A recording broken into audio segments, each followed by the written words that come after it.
Orange Lounge Radio. With your hosts, Dark Sakura, Sky, and Loki.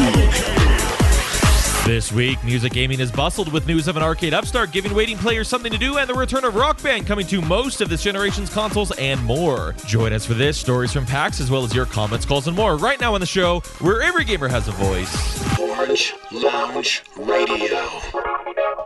Hello, my friends out there on the internet, and welcome back to another week of the show where every gamer has a voice. It is Orange Lounge Radio, live with this episode 590 for Sunday, March 15th of 2015.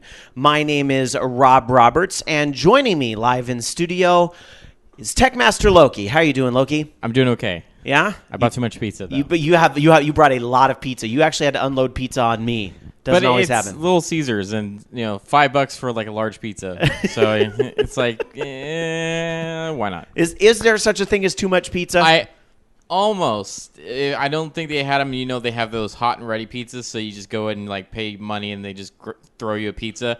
Instead of having to wait for them to cook it. I don't know if they have those bacon wrap pizzas because they have their new bacon crust. That there might actually be a thing as too much bacon, and that pizza sounds like it. It's just wrapped in bacon. I think it's just too much hype, to be honest. But probably I was gonna try that. Food? Too much hype in fast food? I didn't actually want pizza, to be honest. But my first choice, despite their website and their door hours saying that they should be open, they were closed, and so I had to improvise. All right. It wouldn't be an episode of Orange Lounge Radio if we didn't talk about food at the top of the show. But believe it or not, it is a show about video games. But I do have to mention something on a serious note. You'll notice I did not introduce Dark Sakura in the introductions tonight. She's fine. She'll be back on the show next week. I had to ask her if I could get permission to share this because she did have a bit of a personal crisis this week, and I did get permission to share with you all what's going on with Dark Sakura. Dark Sakura has mentioned previously on the program, about her upbringing in Mobile, and she shared a lot of stories with us about, her family and so forth. And one of the people I know that was very close to her in her upbringing that she talks about a lot on the show is her grandma. And, she's spoken very fondly about her grandma and has mentioned some medical issues that her grandma was facing over the past few weeks here on the program. Unfortunately, last week, Dark Sakura's grandma did pass away. So she had to go to Alabama at the drop of a hat to go be with her family. So she left town, I think, on Thursday or Friday night, and she won't be back until Thursday. So I just want to pass that along to all you guys. I know here at Orange Lounge Radio, we've been going for so long. There's so many of you that show up week after week and support us, not just for the laughs, but for all the things that we go personally deal with in our lives as well. And if you have a minute to let Dark Sakura know you're sending some hugs, I know she would really, really appreciate it. So I just want to let you all know that's what was going on with Dark Sakura. And she's in Mobile, but she will be back on the show next week. And we will move on with the show as we always do. So that all being said, let's try to get into some video games and gaming. Of course, with you guys live in the chat room as you are every week with us at live.vognetwork.com, where we do tape live at the Voice of Geeks Network, vognetwork.com, every Sunday night at 6 o'clock Pacific, 9 o'clock Eastern, right after the Bobby Blackwolf show, which we actually did some announcements in between the show tonight, but I will get back to that in a little bit. First off tonight, after welcoming all you guys in chat, and thank you, I see a lot of kind words for Jamie's grandma there in chat. I will pass that along to her, but those of you that follow her on Tumblr or Twitter or even Facebook, I know she's got a Facebook page. You might want to stop by there if you have a chance, because I don't think she'll be in the chat tonight, considering they're 3 hours ahead, and her schedule's adjusted a little bit with her family. She's going to bed a little earlier when she's out there. So, anyhow, let's bring the focus back to games a little bit. We were not here last week because I was at PAX. I went to Penny Arcade Expo, PAX East, which is the first time I've been to the show in probably, it was 5 years. I went to the very first PAX East. We all went to PAX. Myself, Loki, and Dark Sakura all went to PAX in 2008. That was a fun year because we actually got to broadcast live from the show floor, right? That was fun. Yeah. That was a lot of fun. And then 2010, we got to go to the show and had a lot of fun. And this year, I went to the show as well. It was a tough show this year. The good news is, loved getting to see people. Loved getting to see just people I hardly ever get to see, but maybe like once every 5 years at these sorts of things. You know, the gals from Electric Sisterhood, which shout out to their show because they had Bobby and I on their show during PAX East, which we got to tape out on the in one of the hallways connecting some of the rooms. So that was really cool. And, just getting to meet up with some listeners and people that I know have been listening to the show for a very long time. I thought that was really cool. But I got to say, there's a lot of frustrations as well that I've kind of been going through with PAX East. The fact that the show is very crowded and there was a line for everything did not exactly help the situation. And I get it. Yeah, it's a big con. It's a huge thing that happens. But, I mean, you would have these huge 4-hour lines. I'm not even kidding. 4-hour line to do the Oculus Rift.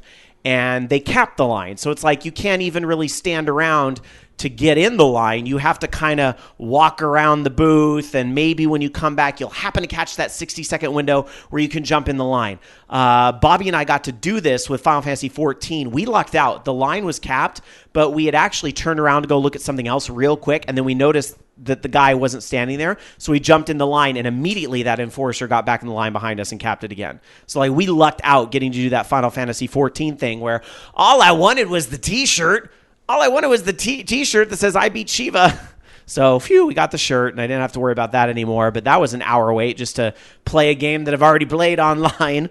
But I think part of the problem that a lot of the demos on the show floor are having is that either A, they don't bring enough of it, or B, the demos are a bit long. I think a lot of companies are bringing demos that might be a bit long, and it's not really moving things along very quickly. I will give a shout out to Harmonix, though. The Amplitude demo, they kept people moving pretty good. And that was one of the better demos I actually played at the show, was the Amplitude demo, which, I love me some music games, right? So I got to play the Amplitude demo, and that was a lot of fun. And they can move 4 players through every 2 minutes, and that's a really good ratio compared to some of the boosts. I will say, though, to PAX East's credit, there really was a focus on indie this year, and that's always exciting to see, and especially when the indie games themselves are getting a huge line of people to play even those games. I think we stood around for about 20, 30 minutes to play a game called Thumper, again, because it was kind of a game that had a really long demo. It was by some former Harmonix devs, but I enjoyed the game, and it was worth the wait, so I don't have anything negative to say about that. But there was a lot of love for indie, although this could also be the fact that because GDC was going on the exact same week, that we did not get more of a AAA presence at Penny Arcade Expo. I sort of like the shows where it's like a little of the AAAs, a little of the like A- and the Bs, and a little of the indies. It's a great harmonious mix of all of them. And PAX East. PAX East, I think, was missing probably a few key players, probably because of the GDC thing. Now they've moved it out a month next year, which PAX East really needs to do. The snow thing and the weather, I'm a West Coast guy, and I get that a lot of you think I'm a big wimp and so forth, but that was pretty brutal, some of the weather while I was out there, and it doesn't really help for the travel getting around. Just, all the snow on the side of the road, and look out where you're walking because you might slip and fall in a puddle. So they're moving it back a month next year, probably to get out of GDC's way and so that Snowmageddon can't happen to them again, which is good. Really good, because, the weather doesn't help that situation. And another thing that I have to admit kind of bothered me about PAX East, and apologies to my friends who are out there in the Northeast and who live in Boston, but that convention center where they host PAX East at, man, that thing is a pain in the butt to get to travel-wise. And especially considering that Boston is a city that doesn't really have the greatest traffic to begin with all its streets that weren't really built for cars, right? It already is a mess to begin with. I mean, when you're waiting on the shuttle for an hour to get from your hotel to PAX, which honestly, we probably should have just walked faster, but we didn't think it would be such a huge mess. I mean, it just kind of says something about what a cluster that whole thing was out there. So I actually liked it better when it was at the Heinz the first year that I went, even though I realized it was a smaller show. Here's the other thing that kind of, just to give you an idea where my mindset is at with PAX. I'm going to spill the tea on a little something, and I'm going to be very honest and open about something that frustrated me greatly, and I know frustrated Bobby greatly. And we've been dropping hints about this a little bit, but I'm going to tell you exactly what went down with PAX East and why we've been a little bit frustrated, and the fact that the show was kind of a mess, for lack of a better term, doesn't exactly instill confidence that I want to go back next year. We were contacted about 4 months ago, Bobby and myself, to reprise a panel that we had done at Dragon Con on starting a network with some other independent broadcasters. So the point of this was to try and reprise this panel at PAX East, is that this group was going to submit to actually do this panel at PAX East. And of course we were on board. It sounded very exciting. We love to enable more people to do independent broadcasting and start their own network and so on. So we said, sure, we'll do the panel.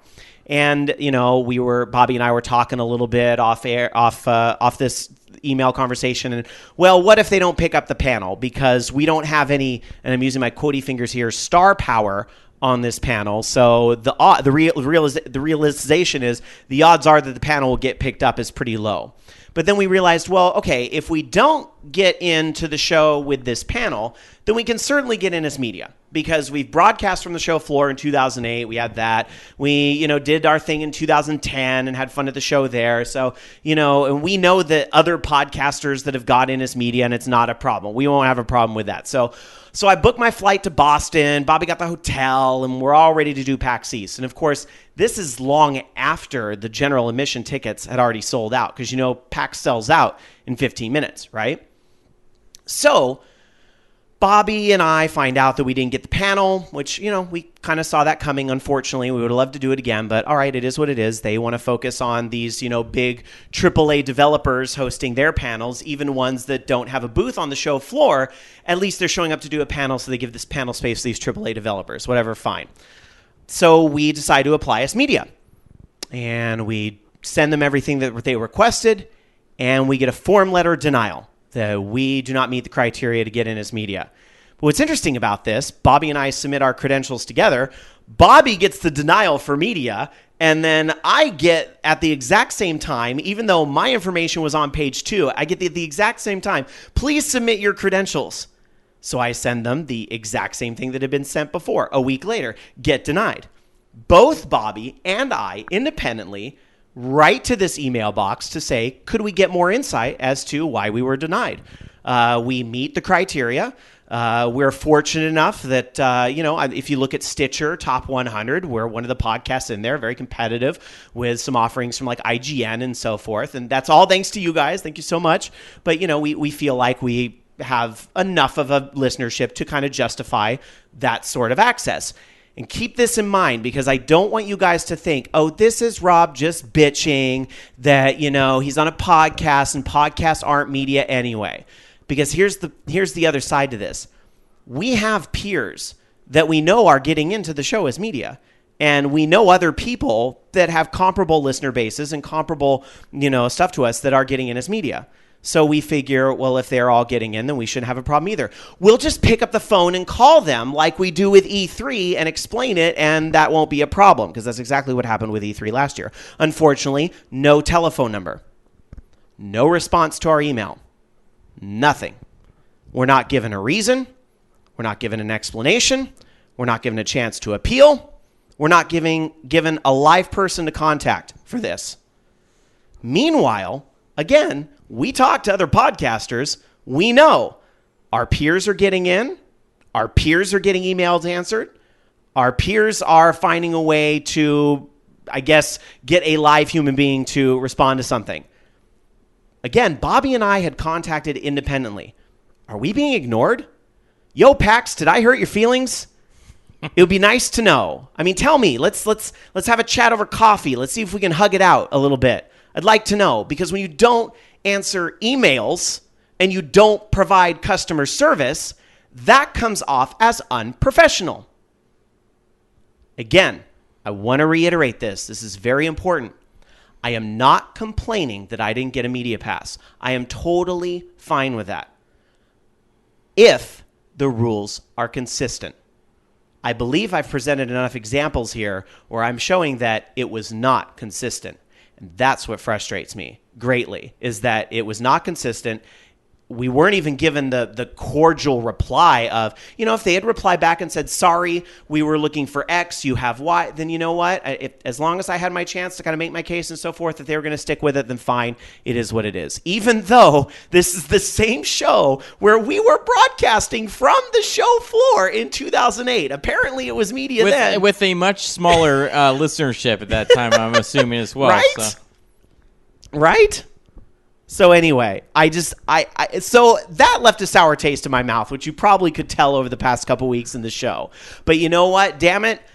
I knew there were people that were going to the show that I wanted to see. So, and one of our listeners, Hit Stun, awesome, came through for us because I was getting ready to cancel the flight. And he said, you know what? I have these extra passes and I'm more than happy to sell them to you at face value. And you can go to the show.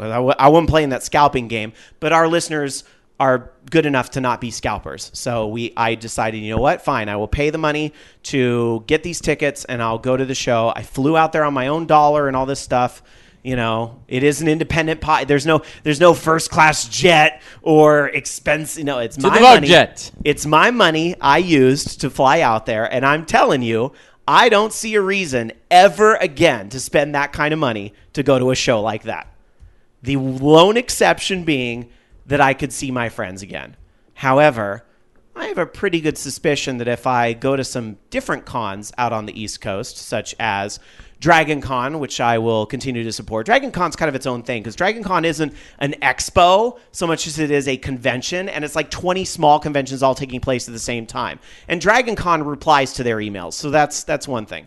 I'll continue to do stuff with that. I'm very interested in doing MagFest next year. I loved the Rockage event out here on the West Coast, so I'm looking forward very much to doing MagFest on the East Coast. I want to do that next time, and I think I'll get to see a lot of the OLR and VOG people out there, so that's fine. But as far as PAX goes, kind of done. And I just, again, while we're spilling tea, can I just say one more thing here? There's a lot of perception out there that, well, what does that media access get you, Rob Roberts? Why do you even care about the media access? Because PAX is the show where media is treated no differently than the general public, save maybe they get to go on the expo floor 1 hour sooner. Wrong. That is wrong. That changed quietly a few years ago. Y'all didn't notice. Oh, when did that change? Oh, about the time that Penny Arcade outsourced that expo to that new vendor who runs it on their behalf and has expanded it into a brand that runs PAX South and now PAX Australia, the brand that cannot be bothered to reply to emails. There are appointments to be made at booths to see games that are not out on the floor for the general public. There are things being shown in hotel rooms, much like they are at E3, that, again, cannot be seen with the general public. If you think that PAX is this open, I get to see everything there, sorry, that changed a few years ago. But I do think it's still cool that PAX has a lot of like board games and card games and bring your own computer and other stuff that kind of mixes it up a little bit. But as far as the bang for my buck, I'm spending it elsewhere in the future. Did you want to ask me anything about PAX East, Loki? Did you get to play Rock Band? No, they didn't bring it. They didn't have it. How's Amplitude? Amplitude was fun. I liked it. It was good. It was a good time. I played a lot of music games because there was Thumper. Kyle Ward was there showing off what he's doing on the Android tablets with Ditto Beat and Re-Rave Plus. He's going to come on the show next month, by the way. I'm very excited to have him. He's a longtime music game community guy, and we got to talk and dish a little bit about some of the things going on. And he is going to absolutely come on the show and promote that stuff in the future. So looking forward to that. Cool. Yep. So anyway, that's my little story about PAX East. Otherwise, there are some other little things that were kind of fun. Like I enjoyed going to the classic game room and getting Bobby Blackwolf to play the Guardian Legend for the first time. That was a lot of fun. And just getting to play Kid Icarus on a Nintendo with an NES controller. I haven't done that in a very long time because I don't have a working Nintendo. So yeah, it was awesome to get to do that all over again. And again, see people. You know, we got to go to dinner one night with a couple people from VOG, and that was really cool. SSG 100 Matt, whose girlfriend lives out in the area, knows Boston very well, took us out to Harvard, and we went to a brewery over there, and that was a lot of fun. In fact, SSG 100 Matt is in our chat room over at live.vognetwork.com saying, the first PAX East wasn't bad. I still like that more than the previous ones. Me too. I had a great time at the first PAX East. But again, that was before they outsourced it. But anyway, let's see. Over at live.vognetwork.com, YYR says MagFest will definitely get the bad taste out of your mouth. And SJ100 Matt saying MagFest is where it's at. I can't praise it enough. So, yeah, it seems like people loving that. And Kaijudo saying Dragon Con has real dragon transportation.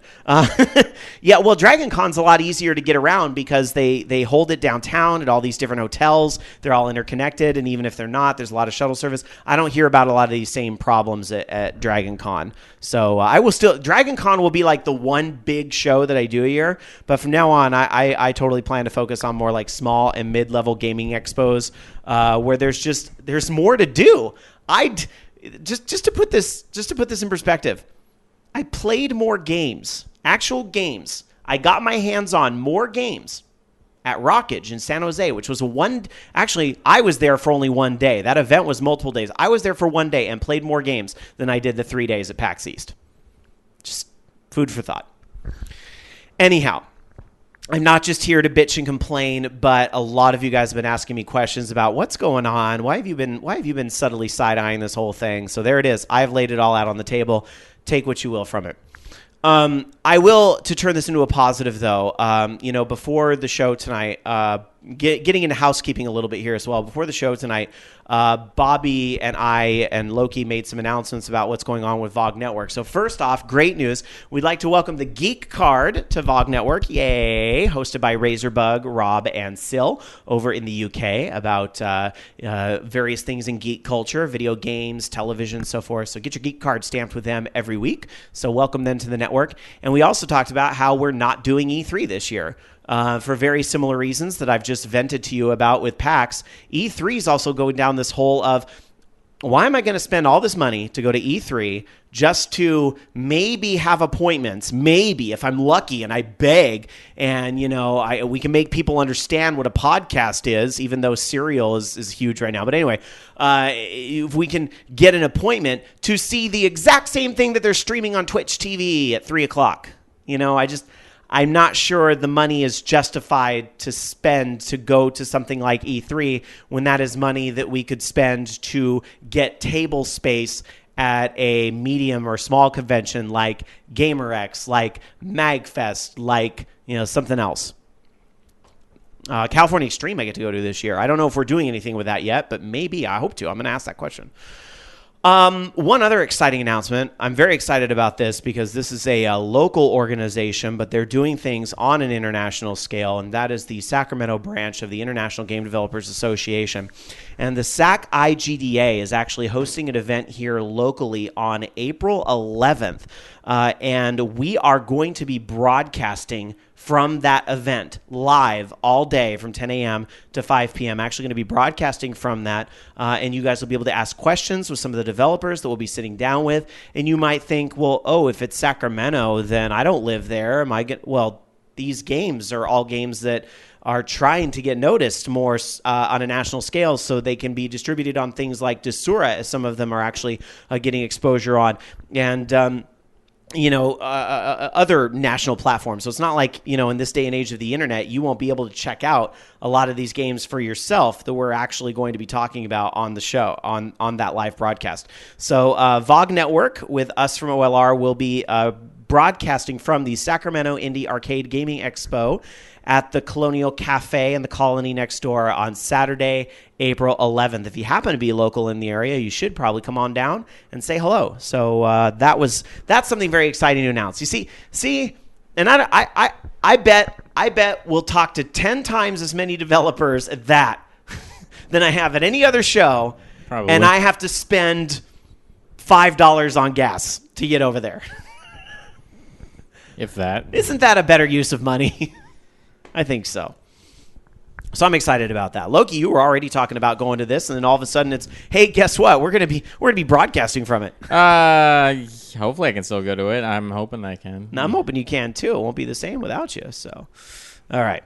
Anyhow, there you go. That's our housekeeping and everything we want to talk about at the top of the show. Except, of course, how we always start off the show here at Orange Lounge Radio, talking out a little bit about our gaming weeks. Loki, how was your gaming week? My gaming week was I didn't play really anything. I've just been working on my game. In fact, it's weird. I had a bug creep up on me that I've already had fixed, so I'm not sure how it came back. And even looking at the code, it doesn't make any sense because it should work, and yet it's not working. So I'm trying to figure out why that is. Well, if you can ever finish a darn game that you work on, Loki, maybe you can join the SAC IGDA. Oh. And maybe show at this show. Wouldn't that be something? You might miss the deadline for the submissions, but maybe next year.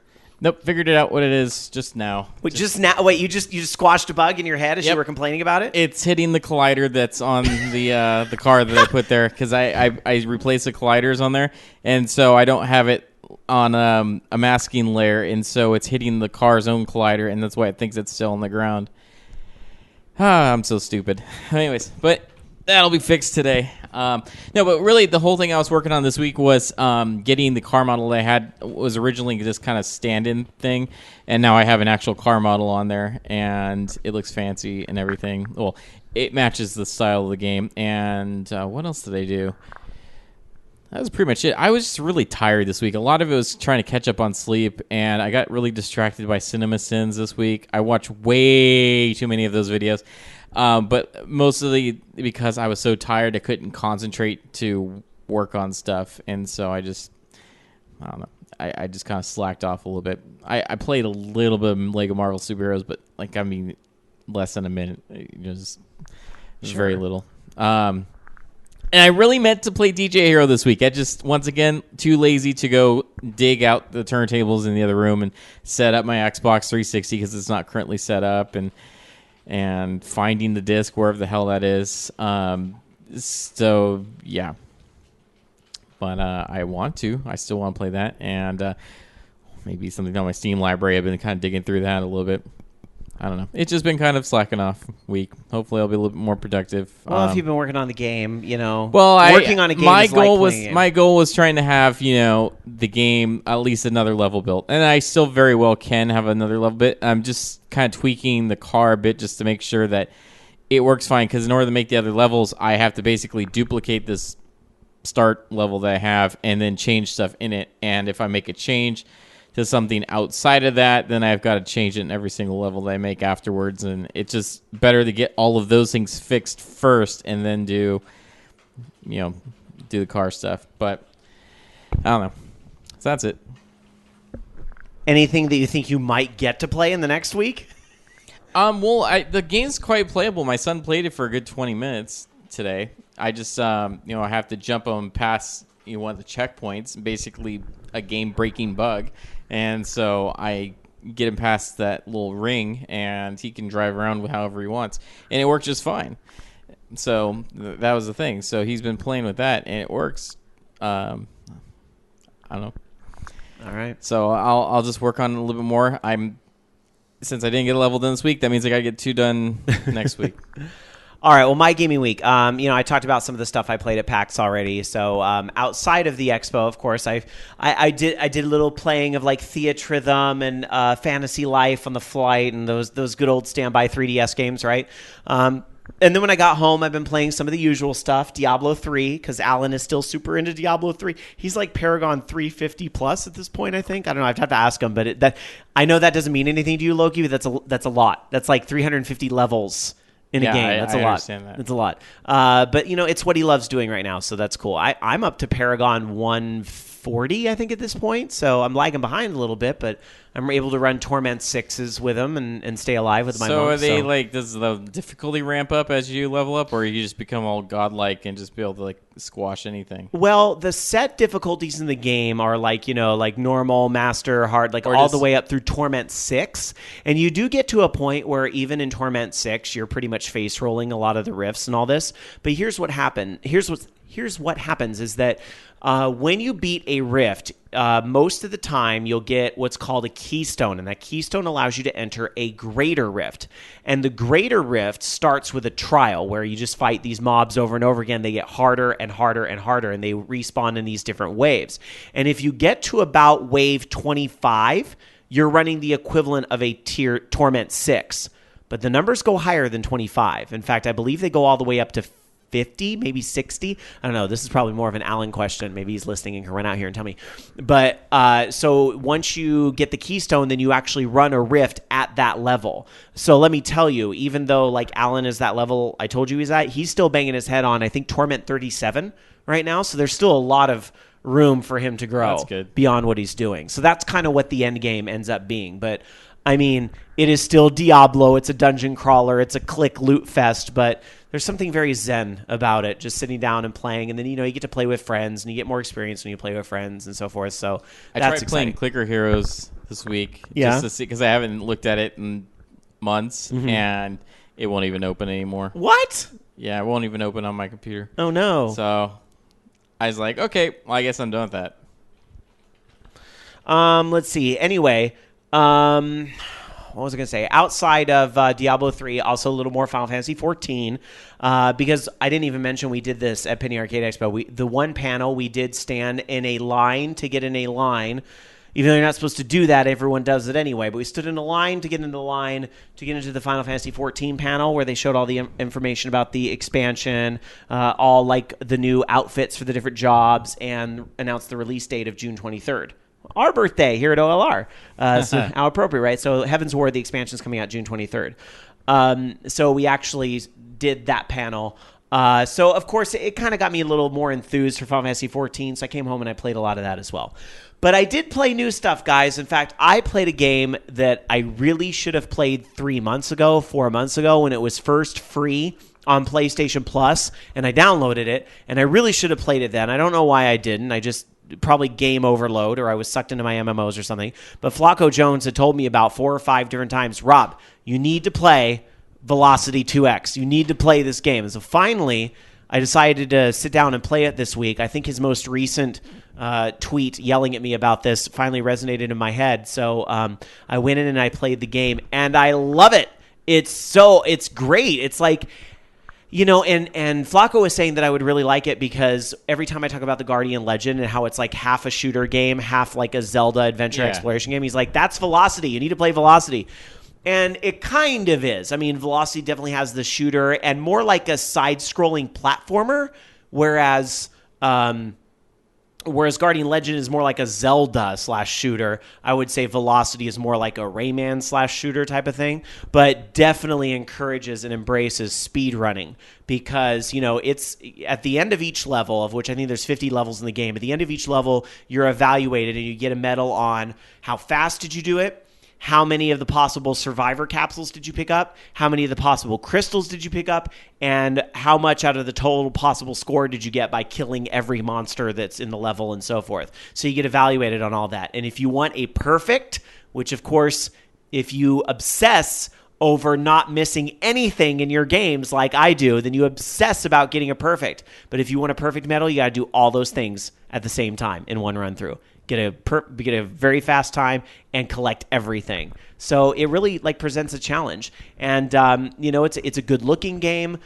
Even though the graphics don't exactly push the envelope of the PlayStation 4, it's probably the type of game that could have been on PlayStation 3. In fact, I believe it is, and there's probably not much of a difference between PS3 and PS4 versions. Still, at the end of the day, it's about fun, and the graphic style suits the game.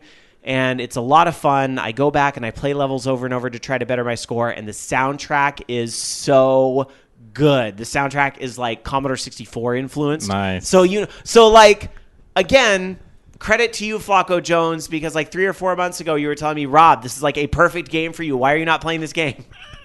And he was right. I don't know why I didn't. Just sometimes you're like, oh, but no new games right now because I got to get my paladin to max level in 14. But I'm so happy I checked out Velocity 2X. That's a lot of fun, and I'll probably be playing that more in the coming weeks. So if you didn't pick up that game on PlayStation Plus, I would say it's still worth your money to check it out. So that was my gaming week.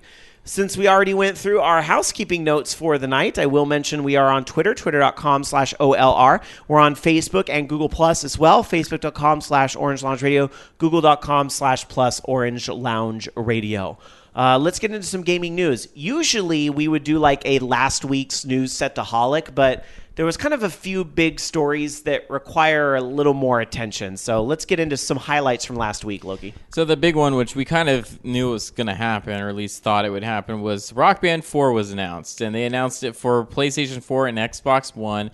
Haven't really slated exactly when it's going to be coming out, but looks pretty awesome. It's got a new set of instruments, which honestly look just like the old set of instruments, but I don't know. Apparently, though, they are looking at trying to take the support that you had, because a lot of people really were into Rock Band on Xbox 360 and PlayStation 3, and so they're having ways that you can import your songs that you bought on PlayStation 3 or Xbox 360 to your consoles. I'm hoping that that's cross-platform, but I don't think so. I think it's Xbox 360 Xbox One. I think they even said in an FAQ it's not cross-platform because of the rules of the different stores, which, yeah, I think you, me, a lot of people are sitting out there going, Rock Band 4 might have just sold me an Xbox One. I know that's where I'm at. Not that I didn't want one anyway. I already wanted an Xbox One for other reasons, but now I'm sitting here going, yeah, by the time Rock Band 4 comes out, I'm going to need an Xbox One because I'm not losing that library of songs. Yeah, exactly. And the other thing, too, is that there's supposed to be support, or maybe support for the old instruments as well. I hope so, because damn, I have like a full set of instruments on the Xbox 360, and that's kind of the thing with me. Is like I don't play a ton of Rock Band right now, or pretty much at all anymore, and I am not buying another set of instruments for Rock Band 4. So I hope that that's the case, because otherwise I probably just won't pick it up. I think they said that they're trying solutions right now. They don't have a definitive answer, but I would be even fine with like a third-party mod type situation where you have some sort of devices that allow it to run on other consoles or something like that. Yeah, YYR summarizes it in our chat room over at live.vognetwork.com, saying controller compatibility is not guaranteed, but they said they're looking into it. Act Deft with some very strong words here, saying Rock Band 4 defined what next-gen console I'm getting. Xbox One for me now. So very interesting that this is the game that is going to cement the next gen for a lot of people. Yeah. Microsoft should be like, not only has Harmonix really been supporting the Kinect when like literally nobody else has, like Microsoft should be sending Harmonix a dozen roses every day. I mean, really. And chocolates. And like whatever they want. And then a pony. And then unfortunately there will not be an Xbox or a Wii U version of that game because EA, I'm assuming, is publishing it again, and EA fucking hates the Wii U, so sorry, no Rock Band on the Wii U. Well, are they necessarily publishing it? I don't think anything's been said on that. I don't think anything's been said, but there's also no MTV Games in the picture anymore, so a lot could be different. I would be willing to bet that EA is probably publishing that. All right. That'll be interesting to see. I mean, I'm guessing. I don't know who else would be. Yeah. Maybe Self. Who knows? They could do it. I doubt it. Well, we'll see. But I think also just the mere fact is if they're developing it for next gen, Wii U runs on current gen, right? Or are they doing Rock Band 4 on PlayStation 3 and Xbox 360 as well? Well, the question was, why not on Wii or Wii U or PC? It says, due to shifting production priorities and capabilities of studios, we don't currently have any plans to release Rock Band 4 on the Wii or Wii U or PC simultaneously with Xbox One and PlayStation 4.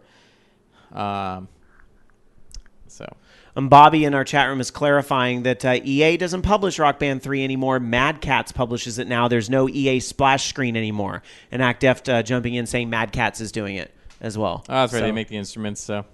Yeah, that's right. Yeah, they had that whole thing.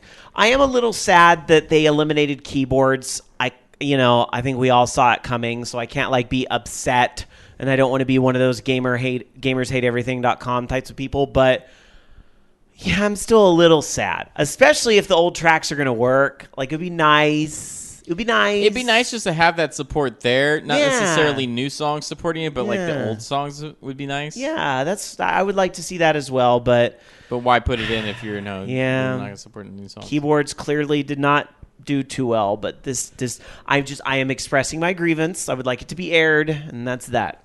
So we'll move on and just I hope think there it's are cool other that exciting it's coming things. out. Just once again, I'm a little over the whole like, ooh, it's a music game, we got to pick it up and support it. Now it's like, yeah, I've supported it enough with all the crap that's in my garage and on my Xbox 360. Well, besides the fact that they've said it's coming, we really haven't seen anything about it. We don't have a screenshot at all. We don't really have anything else to go off of. So, but that's also a good thing because that means there might be new play modes and new things in the game. And I've talked about on the show before how I think social and this new day and age of social gaming we live in is going to really drive Rock Band 4. We don't know any of that stuff. And I imagine that's what they're keeping in their hat until E3 that they can put out there on the Twitch stream. Or by appointment, we will see more information about what's happening with that. Yeah. So I'm sure it'll be at E3. I'm sure it will too. And Bobby Blackwolf in our chat room at live.vognetwork.com saying, I want stage kit compatibility. And I this is Jay agree. agreeing with that. I still want one of those stage kits, even though that'd be a complete waste of money at this point. You could probably get them really cheap now. All right. Also in last week's news, speaking of EA, I'm sure many of you caught wind of this, even though this happened during GDC. And I don't know if that was an attempt to not have this show up on the radar, but in this day and age of the internet, when you try really hard to have something not show up on the radar, guess what? It elevates it to people's radar that much more. And that's what happened when news came out that EA has closed Maxis. Maxis behind The Sims 4 and, of course, the ill-fated SimCity reboot that happened a couple years ago that, wasn't received too well because of the always online component that not everybody was on board for. Well, and even like SimCity or The Sims 4, like with all the removed features and stuff in there, it's like, come on.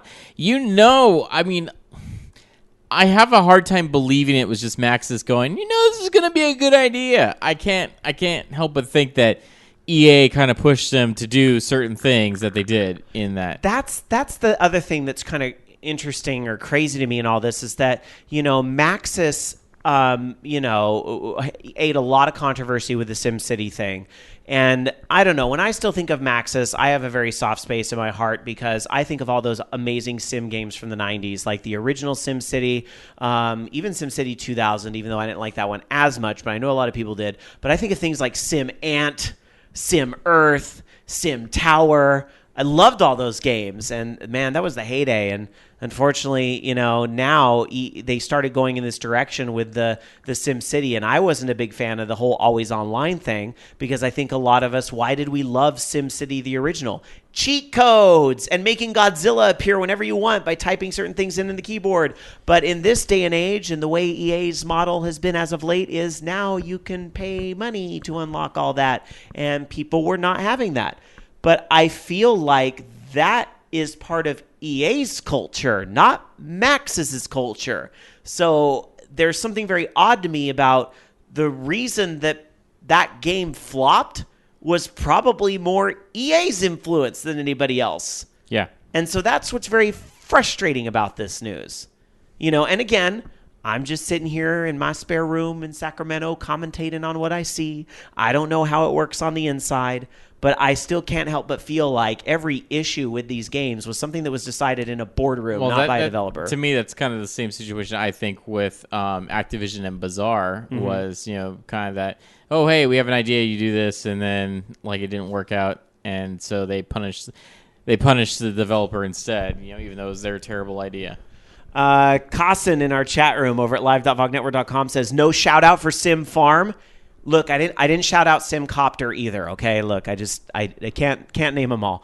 Anyhow, EA saying that today we're consolidating Maxis IP development to our studios in Redwood Shores, Salt Lake City, Helsinki, and Melbourne as we close our Emeryville locations. Maxis continues to support and develop new experiences for current Sims and SimCity players while expanding our franchises to new platforms and developing new cross-platform IP. In other words, SimCity isn't dead, The Sims isn't dead, but they're probably going to show up on mobiles.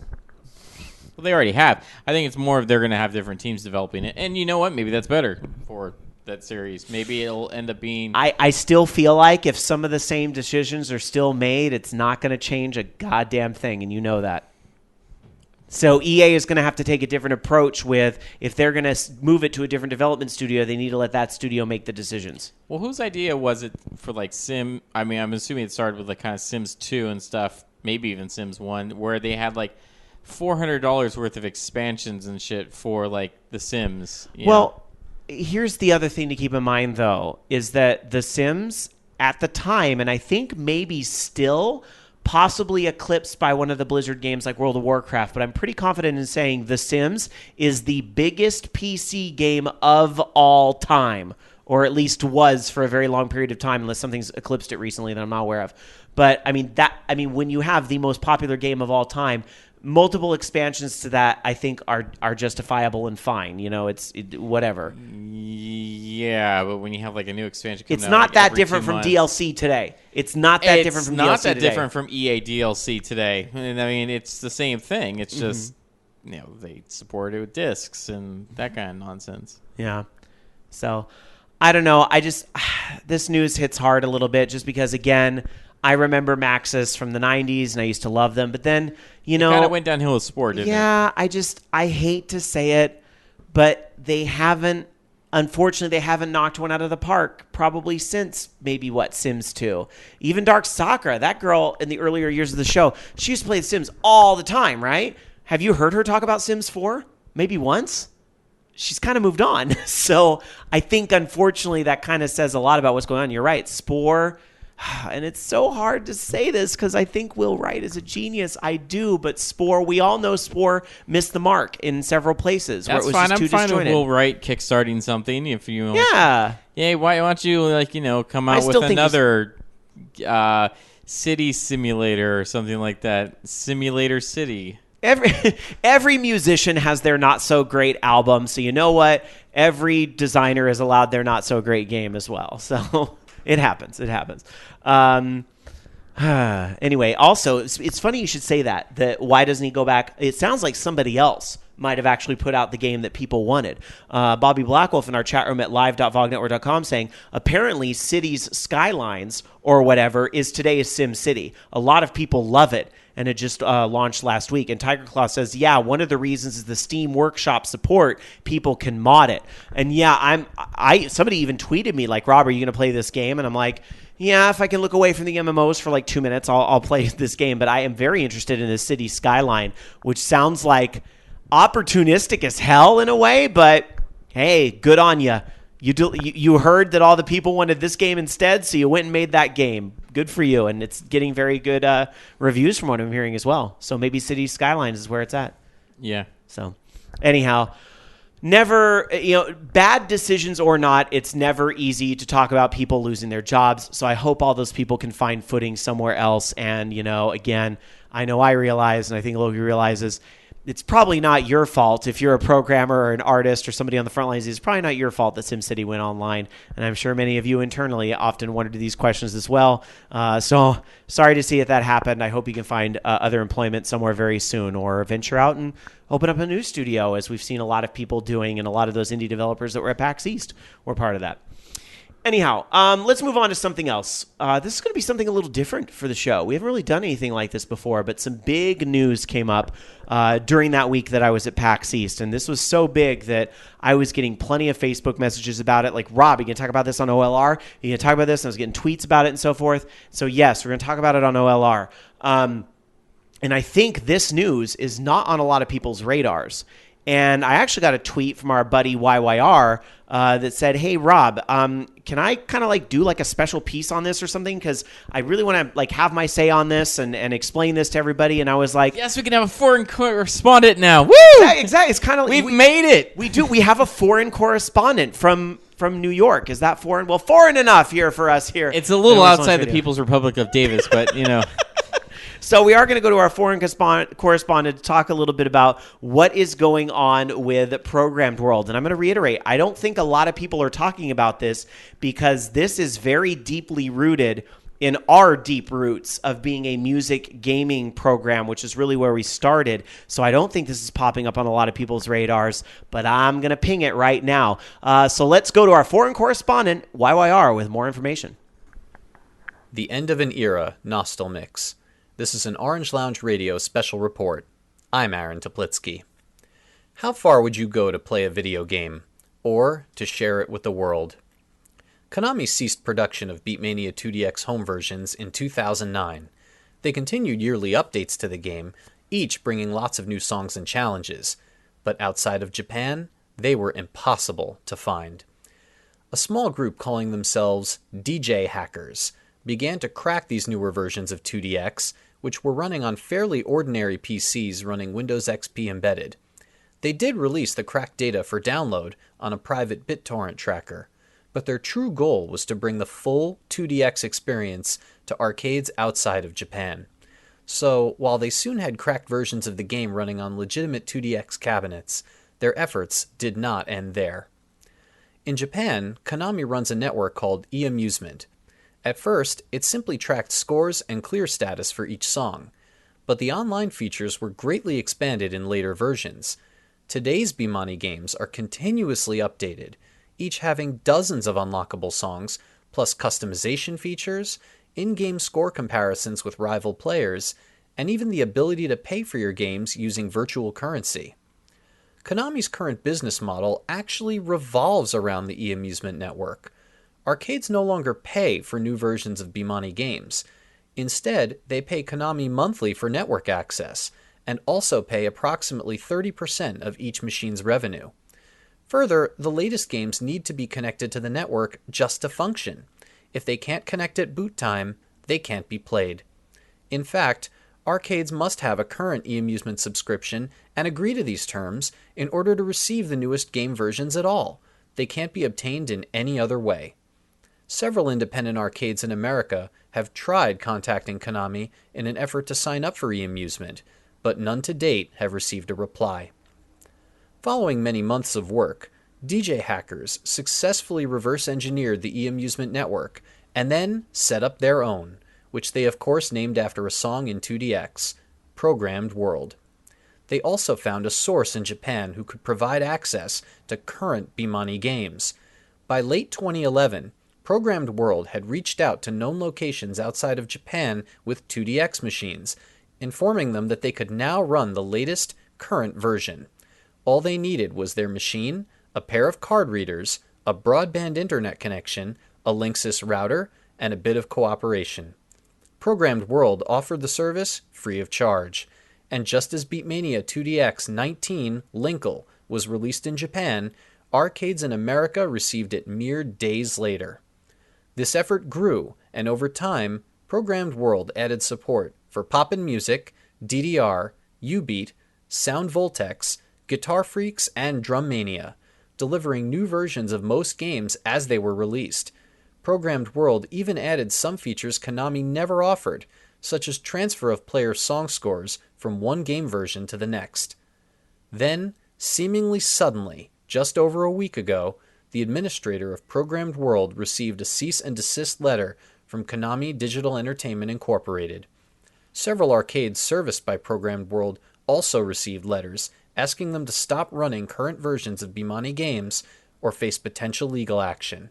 2 days later, on the evening of Sunday, March 8th, Programmed World permanently shut down. Devoted players convened online asking why. It had become clear over time that as Programmed World expanded, and as our communications became increasingly social, it was impossible to keep it a secret from Konami. However, according to sources, Konami had been aware of the network's existence for at least several years. Why did they wait to take action until now? One possibility comes in the form of a Japanese chain of amusement centers named Round One, which in recent years decided to expand into the United States, beginning in California. These centers feature karaoke, bowling, billiards, darts, ping pong, and a large arcade packed with Japanese games, including the latest Bemani games.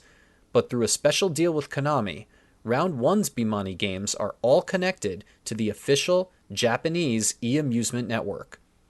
As Programmed World continued to grow worldwide, reaching Europe, South America, and even parts of Asia, Round 1 continued their expansion in the United States.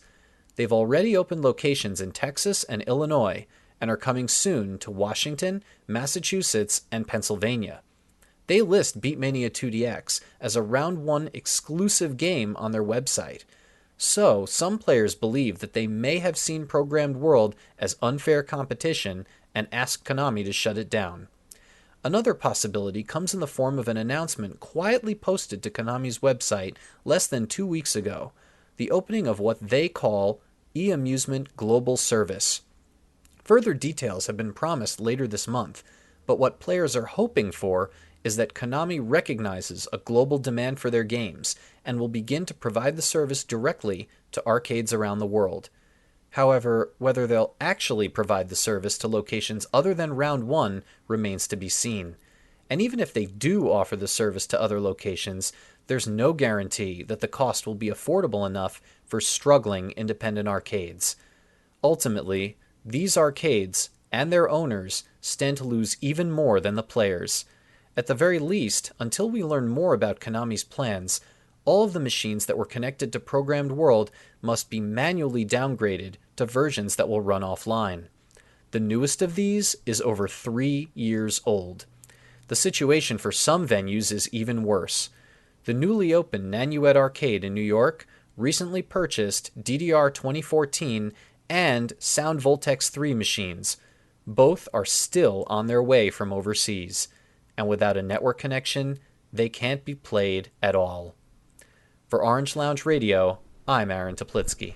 Thank you for that special report. No, actually, this is great because, we are the Voice of Geeks Network. We're the show where every gamer has a voice, so I love that, and maybe that's something we'll have to do in the future if you guys dig that. Fantastic, actually. Yeah, it's he really went into it, I think, even though as much as I love music games and you love music games, I think he did a better job with that than even we could have, because I didn't even realize some of the things he's talking about in that. Like, I knew the new games didn't work if they weren't connected online and so forth. But I thought, I was familiar with, the old emu stuff where it's like, okay, if it's not connected online, you just won't get the unlockable songs or something Right. Yeah, it used to be that way, but then at some point it just became, and I did not realize that was kind of Konami's MO now, is that it's more like, I don't know, like a jukebox service where they're getting a percentage of the profits and so forth, which, and furthermore, I think the theory in there about this Round 1 Japanese chain of amusement centers, by the way, how bad do I want to go to that now? Do they have one in California? Because I'd like to go. It sounds awesome.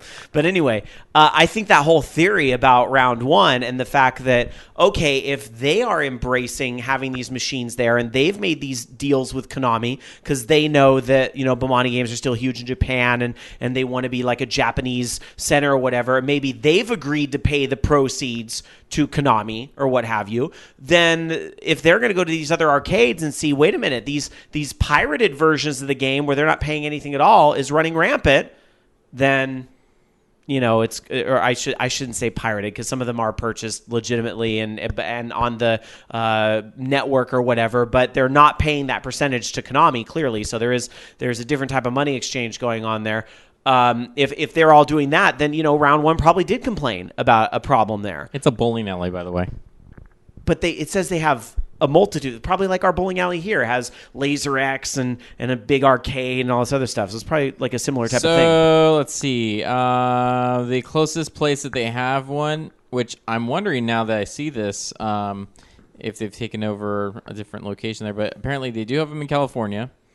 They've got one. I say probably the closest one would be in the East Ridge Shopping Center in San Jose. Yeah, they're all mentioning in chat that there's a bunch in California. Well, gee, it somehow slipped off my radar. I wouldn't say it's a lot. Most of them, five's a lot. Most are in Southern California. There's one in Santa Ana, one Lakewood, Moreno Valley, and City of Industry. Fine, OLR road trip. We'll make this happen. And actually, the one that's in East Ridge is coming soon. It's not even out there yet. It's a slippery slope, though, because, I know when I went to Scandia back when they actually still had the newer 2DX machines, I had a lot of fun playing at, and I really enjoyed that. And, I'm glad that they were able to provide that where Konami would not put that out officially in the US and was kind of holding that back from the fans. So in a way, the fans are to thank for putting that together and having it out there. But I think now that somebody's stepping in saying, I want to do it legitimately, that's probably why it's But it is lame, though, that away. they have these round one exclusive arcade game titles. And here's what they have. Initial D8, Purikura, which is a photo booth, Beatmania IIDX, Pump It Up Pro 50-inch Prime 2015, Transformers, and Pac-Man Smash. Well, I mean, when you consider that a lot of other arcades are really kind of going downhill, unfortunately. I mean, it's not too... I mean, what? You have Dave and Buster's and I still your think Golflands it's here and absolutely... It's like kind of a kick in the face of all the people that have supported Konami all this time. It's like, oh, Yeah. hey, fuck you guys. You still want to support us? Oh, fuck you. You know what? We'll just go ahead and give money to... Because they're going to give us money to have this game exclusive to this arcade. So screw you guys. There's no answer to this that isn't going to piss somebody off. Like I can honestly truly sit here and say I see both sides of it. And I think a lot of you out there, as much as maybe you don't want to admit that, you can see Konami's side of it, if the way Aaron put it there with the whole agreement with round one, and that maybe round one's going to give them that cut and wants this exclusive detail. So in order for that to happen, the rest has to get shut down. I mean, money talks, and I can see that. At the same time, what we always say here on OLR, hackers gonna hack. And so where Programmed World goes away, there'll probably be another solution that's out there. Shh. But if this round one arcade catches wind of this mom and pop arcade that suddenly is running a Beatmania IIDX, much newer version that is connected online on EMUs, the arcade will probably get cease and desisted. I mean, if it depends on how big of a draw and how important that is to round one. But if this arcade chain knows there is a cult of music game fans, and I say cult in a loving type of way, not in a we're all going to take drugs and die kind of way. I mean, if there is this cult of people who love this music games that will travel a great distance to come to our place if we are the exclusive, then there's perhaps a certain allure with that where they want people to have to do that a little bit. They also apparently have Project Diva there as well. Oh, hell, I'm sold on that. I love Project... All right, anyway. Over in our chat room over at live.vognetwork.com, YYR, of course, providing comments in the chat room there saying, the people really screwed are the ones in countries not serviced by either e-amusement or round one. That's a very good point, is that you might have places in other companies, which is why it might be a good thing if this particular e-amusement global service ends up being a thing, and maybe in other countries where they don't have round one, maybe there will be another option. Or maybe, if the mom and pop arcade wants to get on the 2DX, they can join this e-amuse global thing. But here's what I'd really like to happen.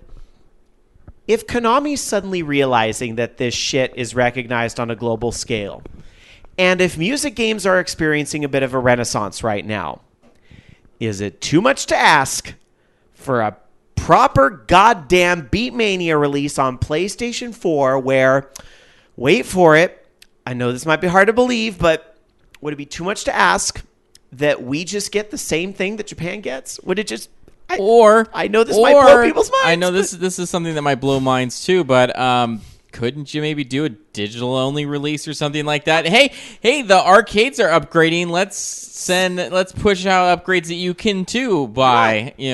Maybe it will be slightly limited because they still got to have some sort of draw for the arcades, or maybe it's going to be a year behind or something like that. But I don't understand why they couldn't do that. What the hell 2DX are they on anymore anyway? I'm really sorry to all the longtime Bemani fans, but was Tricoro's the latest one? 23? Is that where they're at?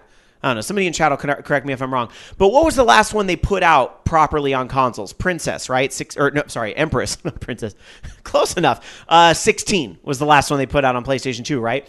So why not release the new one digitally, or even a physical release because you want to have a controller, right? Or whatever. Maybe you can even use the touchpad. I don't know. Whatever. Figure something out where you can release that, and then all those older ones we missed, there's your DLC library. Oh, my God. God. Come on. How many Konami originals do you have? It costs you literally nothing. Why do you need Konami originals? Never mind. In joke. Forget it. 22 Pendule, I'm being told, is the recent one. Sorry, guys. Bonds006 in our chat over at live.vognetwork.com says, yes, Rob, it's too much to ask. Konami doesn't like making money. Well, to be fair, did Beatmania sell as well as something like Rock Band did? No. Was it supported by America as well as something like Rock Band was? Nope. Why? Because they didn't really advertise it, didn't do anything. I think, didn't they have like a Britney Spears song in there or something like that, and that was about it?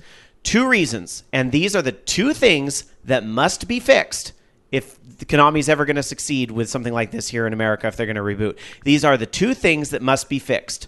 Problem number 1, the songs that were in the game, as well as the songs that were in Rock Revolution and so forth, were not really the songs that the general population, not the cult Bemani fans, I'll get to you in a minute, that was not the group of songs that people wanted to play. Why did Guitar Hero do so stinking well? Because you could actually play like fucking Aerosmith, AC/DC, Metallica, and it wasn't just covers, it was the actual songs. They took a huge risk in licensing original songs, and it paid off for a few years very, very well, the Guitar Hero and Rock Band thing. Well, it would continue to still pay off if they didn't milk that into the ground. But yeah, it worked for Rock Band. Now, item number 2, and this one is for those cult Bemani and music game fans. Item number 2 that must be fixed. Stop pretending we don't fucking know what's happening in Japan. This is the day and the age of the internet. So stop assuming that your bread and butter cult fan base doesn't know damn well what's happening in Japan. If you have to cut a few licenses here and there because of legality reasons, then whatever, people will forgive it. But as far as, the vast library of Konami originals in-house, there is no reason why the release we get here should not mirror what it comes out in Japan. And I would still love a new DDR game. I would. I mean, come on. Look at this shit. Look at like what people pay for fucking collector's editions on games and shit. You can't tell me that you can't put out a decent dance pad for a couple $100. I mean, it's ridiculous. Oh. Anyway, there you go. We've given some attention to this topic, and I think E3 may have some answers if Konami's going to unveil. It's all going to be the Metal Gear Solid 5 show, and that's about it. Oh, maybe Silent Hills, which would be kind of cool, but of course that. But it's going to be that because that's where their money's going to be made. They're not going to. There's not going to be any sort of Dance Masters, which I think that was kind of a mistake, anyways. But I don't know. Yeah. YYR in chat saying, problem is they tailored their American releases to new players exclusively. ActDef saying Beatmania was 99% originals and remixes of originals. Let's see. Akuma JP saying developers. Konami just needs to say that. Wow, that's an old. I'm sure we can get some licensed songs from Vincent D'Amore. I mean, shit, what's he done lately? I mean. Hey, those are still some of my favorite songs. Exactly. I'm not saying it like being sarcastically. Seriously, what's he done lately? Because I want to listen to more of his stuff. And there were other people, like Ultramix brought in some very talented people into the family, right? Like MIDI Head, who did the intro to our show, in case you forgot. That little riff you heard at the beginning, that was MIDI Head, who is from Ultramix. And I think he had like one 2DX song, Maybe get some of his newer stuff. See what he's been up to in the past 10 years. Or there's he's been doing a lot of scoring for TV. There's a whole ton of indie guys out there. Get Vert to do some music. Fuck yes. Oh my God. There's all these like huge chiptune guys that are creating these soundtracks that people jizz over. Do you think Vert would be happy to for a couple $100 or something throw down a couple tracks that can be in 2DX, and would people be here for that? I think they would. And a lot of these other very talented people as well that write video game music. That's a fucking great idea. But that's why they won't do it. All right. Anyhow, let's move on. It is a 3-hour show, not a 30-hour show. I really want to thank YYR for that, though. And I got to say, if you're interested in doing a report like that, like if you think you're an expert on a particular subject and you see something happening throughout the week where you're like, you know what, I want to do a report on that for OLR, you can always email us, participate@orangeloungeradio.com, or actually, it might be even better, you can always email me directly. As long as you're not sending me crap, I'll read it, rob@vognetwork.com. And if you're interested in contributing something to the show, you can also tweet at me. That's what YYR did, @SKIE. And as long as you're not like tweeting me all this inane bullshit about ethics or whatever, I will happily pay attention to whatever it is you might want to contribute to the show. So.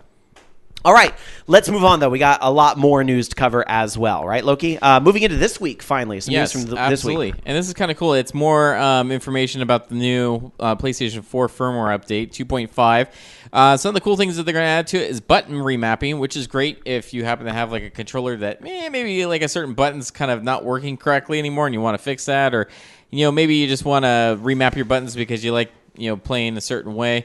That's fantastic. So you're able to do that now with the firmware. Also with that, they're going to be adding suspend and resume to gameplay. So normally you can suspend your system and that kind of stuff, but now you can literally pause your game and then come back to right in the same spot that you were in your game without having to worry about that. So that's pretty awesome. I think that's kind of how they were originally talking, advertising that feature when they were talking about the PlayStation 4 initially. The other thing, which is kind of cool, is they're going to be allowing you to upload 60 frames per second video for share play and remote play to Daily Motion. So that's pretty cool. And I guess also that button remapping will be pretty nice for accessibility as well. That is awesome that they're doing that on a system-wide level, so that games that fail to remember to put something so easy into the game, not a problem anymore. Yeah, or say they a game offers you certain button configurations and you just don't like it. Mm-hmm. You want something of your own, then you can do that.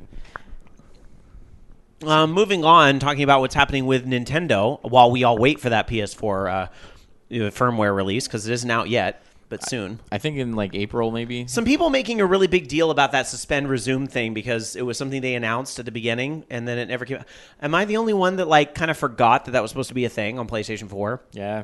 But some of the people, there's always those two camps of people. And to be fair, I know there's people that do this to Microsoft and as well, but man, there's some people out there that just like every little thing Sony does, they'll take the opportunity to jump down their throat. And I know people that do that with Nintendo too, like Loki. So I am a bit bugged when they announce features, and this is specifically for Sony in this case. They announce features and then they don't end up releasing with those features. I'd rather they just don't announce those features and then put it out and then surprise. We did this. I was talking with somebody about this at PAX East. This is why our industry is so fucking secretive, by the way, the video game industry. This is why there are so many secrets, because any little thing that gets out becomes an expectation and becomes, this thing that is judged and put out there for, the cynical gamerverse that's out there, of which there's a lot of. It's fine if like they could say, initially when they're talking about, we're at these power saving features and what we're working on, we're trying to get this, resume, suspend function to work. Maybe not necessarily as part of an announcement, maybe like, talking with the hardware developers type piece or something like that, but I'd be fine with that. I wouldn't expect them to do that. There's like, we're trying to get that to work. We'll see. It's probably not something that's going to be at launch. Or even if they're announcing a feature like, the resume suspend thing. This is not going to be at launch. This will be coming later on. Something we're working on. I don't believe that was ever outlined. It's more of like, the console releases in 2 weeks. Oh, by the way, this is not going to be part of the launch thing. All right, well, let's move on to Nintendo, and Loki's going to try very hard to not find something to complain about with these stories. Hey, I am very fair. Sure you are. All right, let's talk about Splatoon, which, of course, is coming out on the Wii U later this year, which, by the way, huge line to play that at PAX East, Splatoon, and I'm kind of thinking, like, why? The game's out next month, and I don't know. It was the same demo that they had at E3, and I was happy just watching other people play it, going, I get an idea what this probably game is like, and I'll probably check it out when it comes out on the Wii U. But I'm sure this is not a secret to anybody. This is one of those very non-surprising things. However, a Splatoon eShop listing showed up and shows that Splatoon will be supporting the Amiibo. I'm sure this is surprising nobody. It is not an official confirmation, however, but come on. Amiibo and Splatoon. This is Nintendo's huge thing now, so of course, I'm sure the Amiibo are going to do something in Splatoon. The pages were then quickly taken down after they were discovered, which, just means it was true, or else what would they have had to be afraid of? Also, apparently, there was a retailer out there called Raru that had a Splatoon amiibo pages. There was a Splatoon Squid Girl and a boy that were going to be released at the end of May. So maybe Splatoon was actually going to get its own dedicated amiibo, or still is going to get its own dedicated amiibo. If they are, A, I hope we can find them, and B, I'm sure more information will come on that in a Nintendo Direct soon. You know, though, for all the complaining I've done about amiibo here on the show, which I still believe is justified, when Nintendo wants certain amiibo to be available, they're not that hard to find. Like, if you can go to Target and get Mario, Pikachu, Zelda, you can get a lot of those pretty easy. And I imagine, some of the Mario Party characters probably won't be so difficult either. And if these Splatoon people are released, then I'm sure they won't be too hard to find either. It's all those niche characters that are the ones that, of course, the gaming fanboys and fangirls they have to have in their collection, because I'm cool enough for school to know, when they were still making Mega Man games and all these sorts of things that causes frenzy, and then Nintendo can't print enough of them because there's only so much shelf space or whatever. I don't know. Anyway. Random amiibo tangent. Sorry for that. And here I thought Loki would be the one complaining. Sorry about that. But hey, nothing to complain about with this, because this series is fantastic. It's Mother, also known as Earthbound Zero, which is the first one.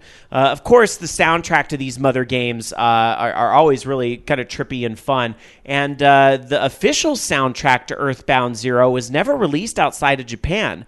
However, what's happening with this, a record label named Ship to Shore Fonoko has obtained the licensing rights to this Mother soundtrack album, and they have taken to Kickstarter to officially release the Mother official soundtrack outside of Japan and on vinyl. So if the Kickstarter does well enough, they might consider releasing soundtracks for other video games on vinyl as well, including the rest of the Mother series. So you can check that out on Kickstarter if you want. Trying to get an update on where they're at right now. Oh, they made it. So it looks like this is happening. Their goal was 42,000. They're at 48,000 with 24 days to go. So they'll probably beat that goal by quite a bit. That's pretty awesome that they're going to be releasing those on vinyl. Mm-hmm. It's also pretty disappointing that Nintendo still doesn't give a shit about releasing those titles. Isn't that something when you actually see money being made on the internet off this, and yet I don't know, I guess they just feel there's more bang for the buck and focusing on amiibo or something, which, to be fair, there probably is. Here's what I think that they need to do then. Get a fucking B team development team or something like, Don't they have like 4 or 5 R&D teams inside Nintendo? I think here's an idea.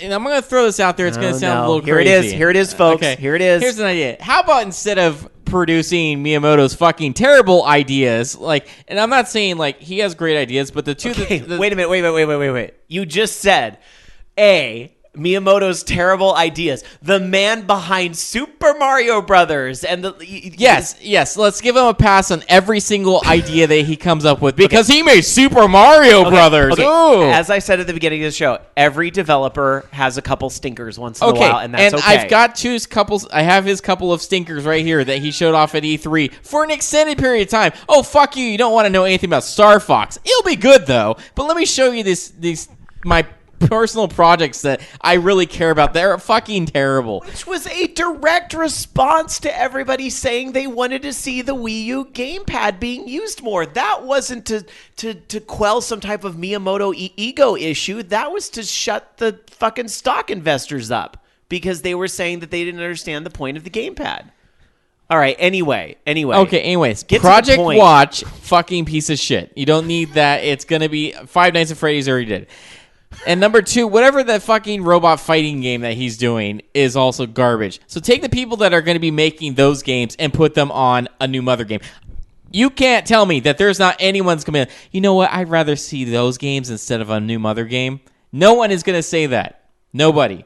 No one is going to say, I really want to play Project Watch. I really want to defend some arbitrary building from Rob the Robot. I'm going to poke at this, Loki, because I know there's many Nintendo fanboys sitting out there with steamed faces right now at what you're saying, and you need to consider this. Nintendo is trying to broaden the audience than just cult gamers who want cult games.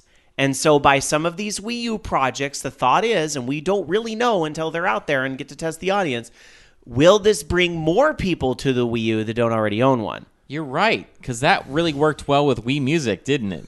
They tried to broaden the audience with that. Oh, was that Miyamoto Apples too? and oranges. That Apples was, and oranges. Oh, no, it wasn't apples and oranges. They thought they could recapture The Wii had already sold 11 billion copies by that point. And it shouldn't have been a problem to have that game be a success then, because even a small fraction of the people that own the Wii U could have bought, or the Wii could have bought, Wii Music. But guess what? Nobody fucking bought that game.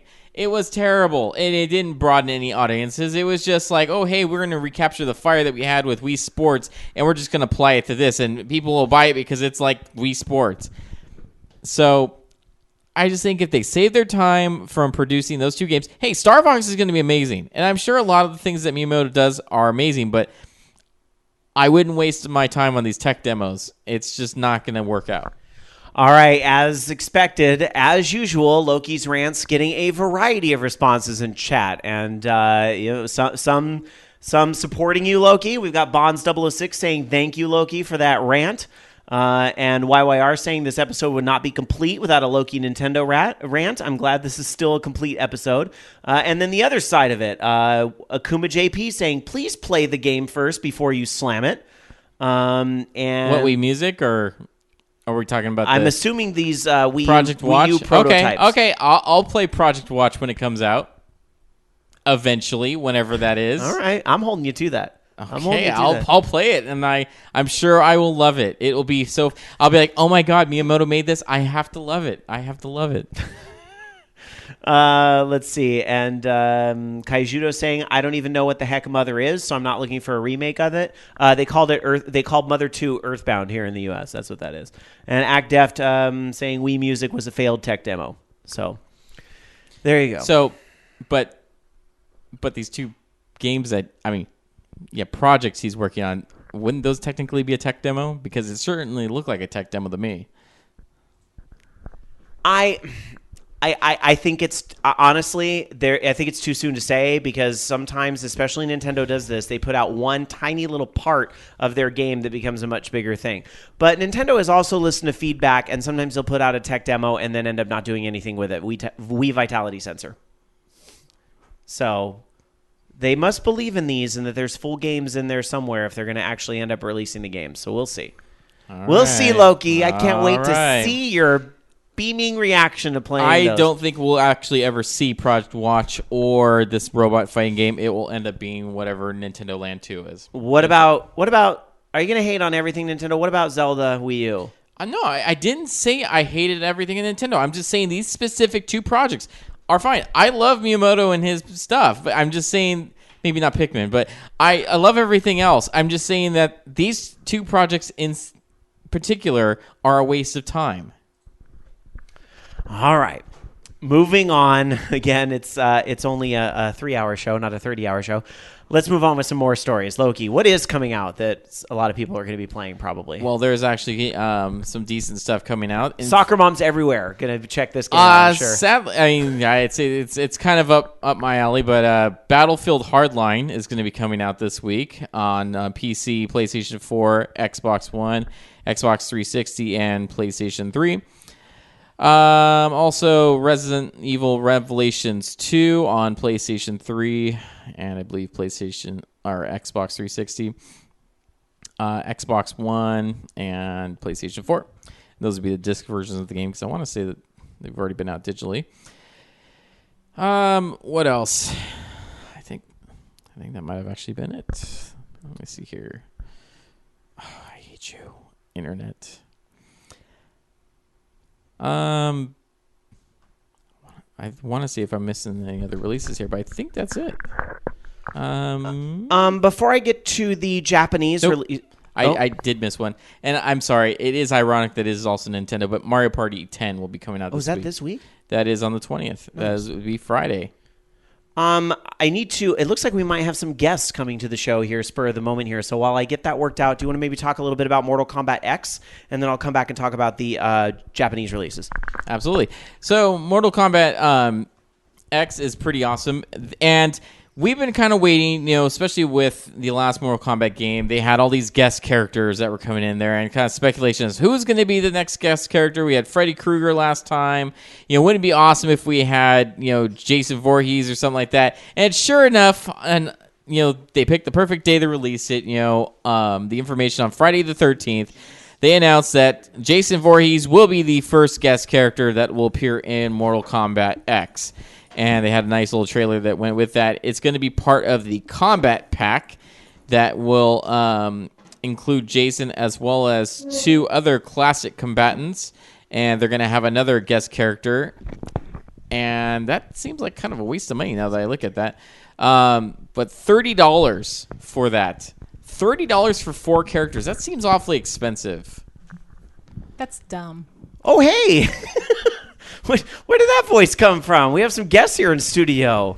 What voice? What voice? Hey, how you doing? It's Princess Irene joining us tonight. Hi. How are you doing? Doing pretty well. How are you? Good. You just texted me like, hey, I was in the neighborhood. Want me to stop by? Yeah. It's like That's exactly what happened. That's exactly what happened. Well, how you doing? What brings you to the neighborhood tonight? Oh, we were at the Marvel Universe Live, Uh-huh. and then I was trying to leave our mutual friend Jim's house, and we went the wrong way. And so we're like, Rob lives over here. Let's just go there. Wait a minute. Really? You mean Flacco? You were trying to go to Flacco's? Other Jim. Oh. Jim D. Yeah. Oh, he's not far from here at all. No.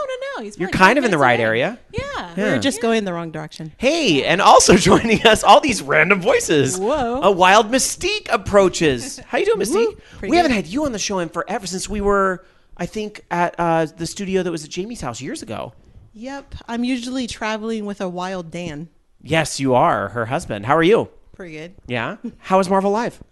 It was pretty cool. Yeah, what do they do with those things? Yeah, the first 5 minutes were awesome. Oh, no. Oh, God, you went too, huh? Sensitive Oh, we'll get subject. to that later. Uh-oh. It's nothing. It's no fault. It's a fault of my own genetics, unfortunately. Let's just say that I pissed away over $200.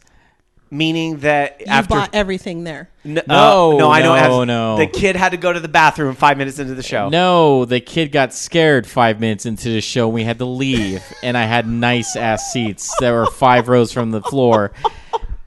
That's your bad. The show was fantastic.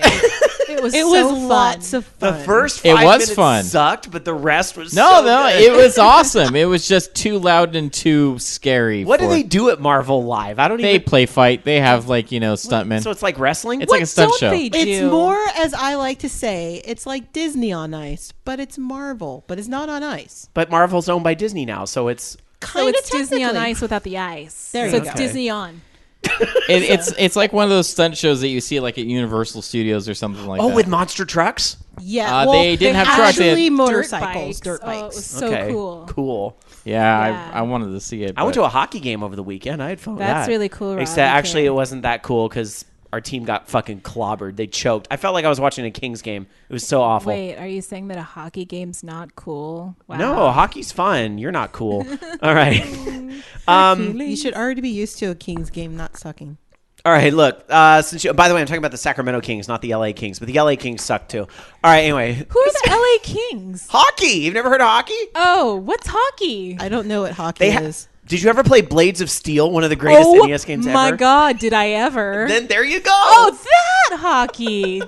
Why didn't you just say Blades of Steel? Jeez. Okay, so I don't know if you know this, but Blades of Steel is based on something that people do. Now, I know you're in California, so this is a hard concept for you to believe, but having just got back from fucking Boston a week ago, Boston.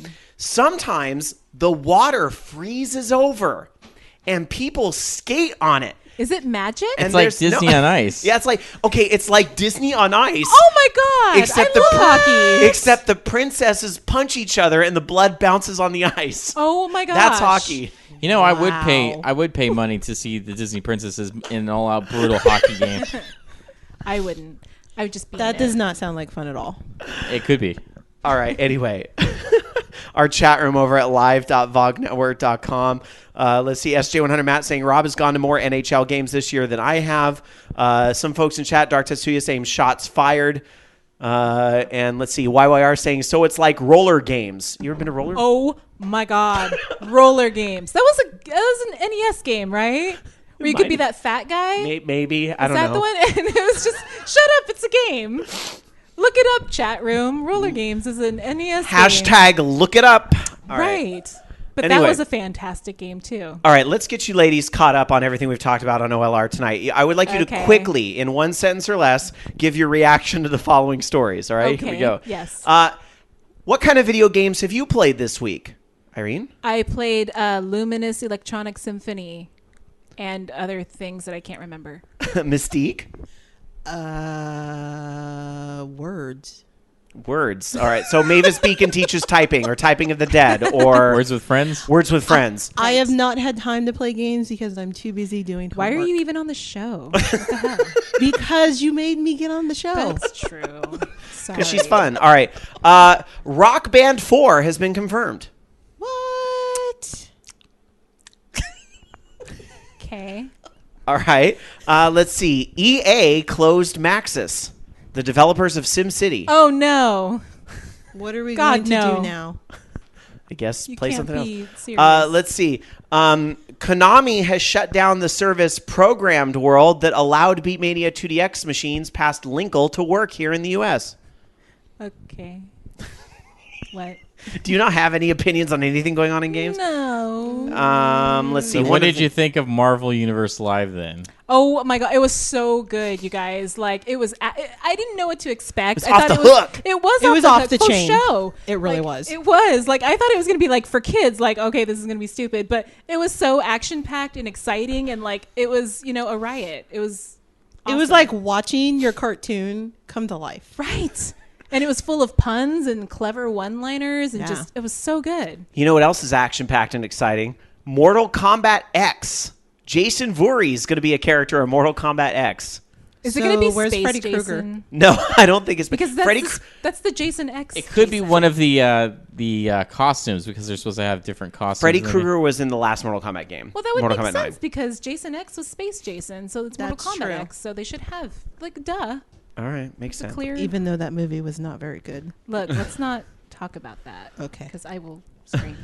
All right, picking up where we left off with release dates for Japan. We'll check in with these ladies throughout the show with the other news. Okay. Maybe I'll let Irene promote her own show. Mystique, do you have a podcast too? Everybody's got a podcast these days. Shut up. No. Okay, well maybe. Also, I forgot to should mention start one. What? since I didn't quite get done there. Mortal Kombat X has been delayed on Xbox 360 and PlayStation 3, so you'll have to wait longer than April 14th, unfortunately.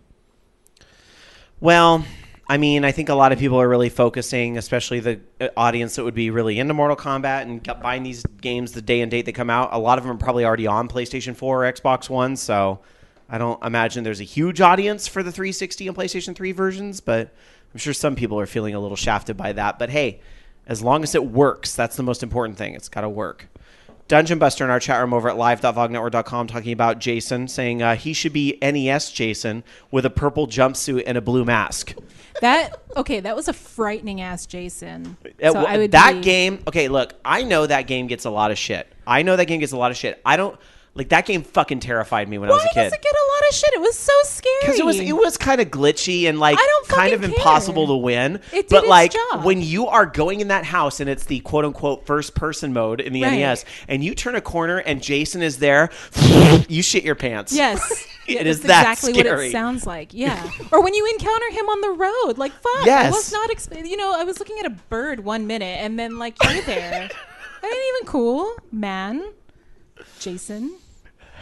I agree. I'm in agreement with you, Rob. So Okay. It was scary. It was very scary. Yes. Nothing in Mortal Kombat X would be scarier than purple jumpsuit Jason. Right. Just jumping out of the forest. Right. right. And you shitting your pants. Yeah, probably. Right. Probably. Hey, Japanese release dates coming out in Japan on the PlayStation 4 on March 19th. Final Fantasy Type 0 HD gets its release in Japan as well. Biohazard Revelations 2. That's what they call Resident Evil over there.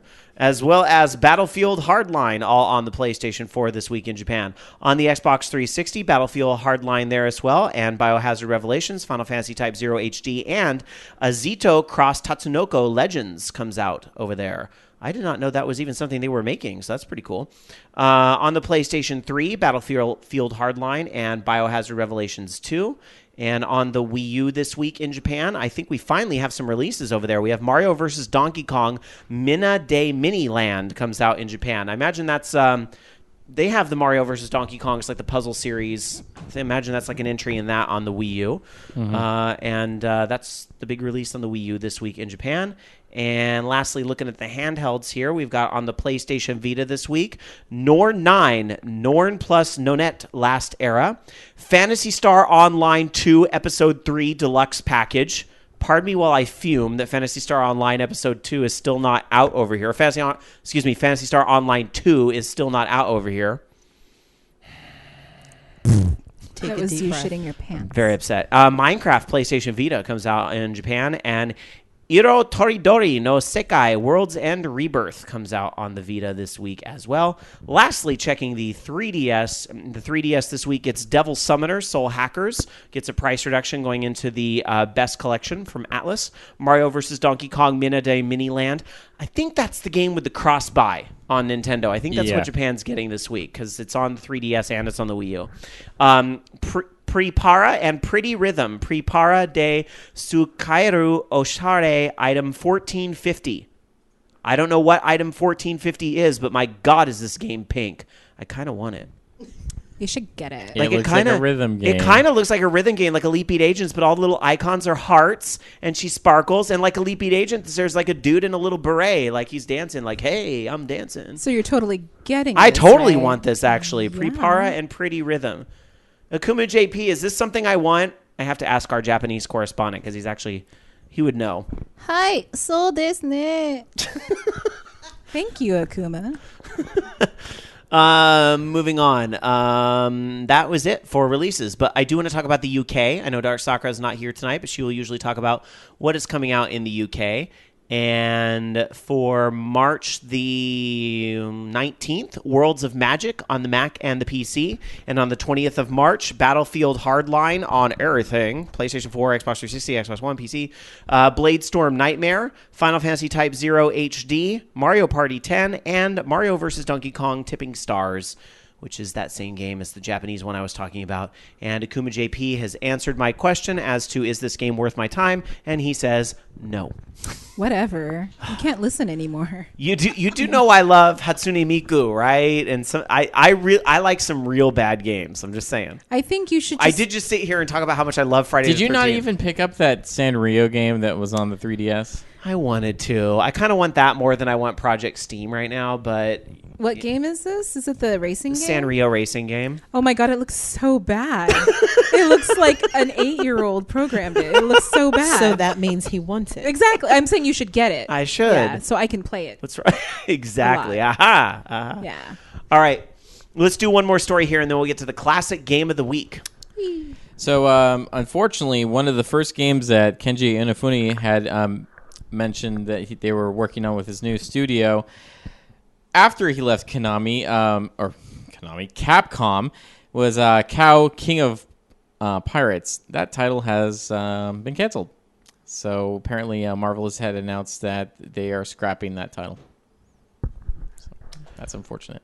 Yes. Especially for all the fans of him. That's too bad. It looks pretty cool. Well, you'll never get to play it. Until 10 years from now, somebody finds it in a vault somewhere and releases it on the internet. Yeah. Oh, well. There's always that to look forward to, right?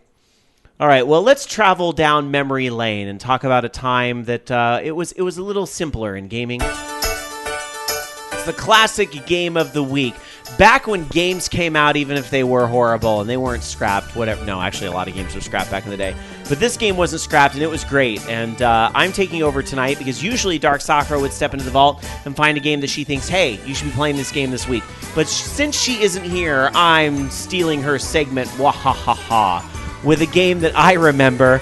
And now I'm really regretting this because Irene is going to taunt me endlessly for this pick. Yay! Although I honestly don't think you know this game whatsoever, but this game was, God. All right, this game was rad. I love this game. I played a lot of it when I was growing up. It is a PC game I've picked tonight. It is a Sierra game that I've picked. You're making a face there. The classic game of the week this week is Jones in the Fast Lane. Oh, God. Have you ever played Jones in the Fast Lane? No, I don't play crap. You don't even know what this game is. This game is amazing. Shut up. You don't know. You don't know what you're talking about. All right. You don't know me. Are we gonna get dysentery? You might from this game. Okay, here it is. Jones in the Fast Lane was a game that was created by Sierra in 1990, and it was kind of like a board game-ish type of game. Is it because the people who played it were really bored? No, like a Monopoly type of board game. This game also was notable because there was a floppy disk version that would allow people to have the little speech bubbles when they talked. What's a floppy disk? It's you stick it in. It's a little disc Just and you stick stick it it in. and it's full of data. So, like, that- you know when you save that in explodes Word all or over the something computer. and there's that little symbol that nobody knows what it is? Nobody knows what that is. That's totally a floppy disk. What? Right. You mean that same Mystique, thing? How the fuck do you not know what a floppy disk is? You're older than me. Not to, like, put you on blast. She's or only anything, interested in but hard drives. Yeah. I hard see what you drives. did there. All right, look, can I talk about Jones in the Fast Lane, please? Not only was it a game that you could get on floppy disk, but it was on CD-ROM. And if you got it on Whoa. CD, it was completely voice acted. All the little employees of the little places you would go on the board, such as Monolith Burger and Socket City, would actually talk to you. Oh, this does not sound good at all. No, this game was amazing. Was it? Stop making fun of this game with, Monolith with, Burger like- and Zmart and QT clothing. Oh, It God, does it's not look hurting good at all. So bad. So what you did is you moved your little marble, because that's what represented you, like a real board game. You would move it around the board, and as you went to these different places on the board, You're a marble? Yeah, you were represented by a marble, but you actually had a little dude on the screen, or dudette if you wanted to play, would walk. Like as the marble's going, the little dude would walk. It was on CD-ROM, and it had voice acting, and you were represented by a marble. Woo, because that was technology. supposed to give it the board game feel. But I Also because we didn't want to animate anything. But you That do sounds have Okay, terrible I'm sorry, animation. but what board game has a fucking marble? Your pieces would just roll off Mousetrap. the board Right. game. Mousetrap. Mousetrap doesn't have The a Pac-Man marble. board Yes, it game had does. like Does 100 it? marbles. But it's What? not your piece. What activated the goddamn mousetrap? It was a fucking marble, Irene. But did it have one that you moved around? I don't know. I don't think No. it That's does. not okay. I fucking Had a little owned plastic Mousetrap, Rob.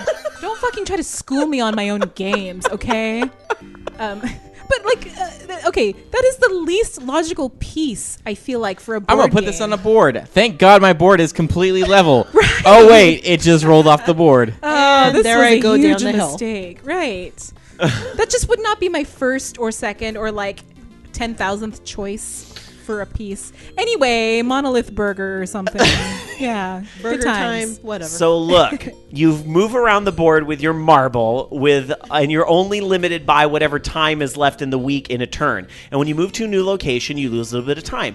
And you do things that you would do like IRL. You would work, or you would try to get an education, or you would just sleep all day. You can also... That's what I would do. I Yeah. know, I know that's...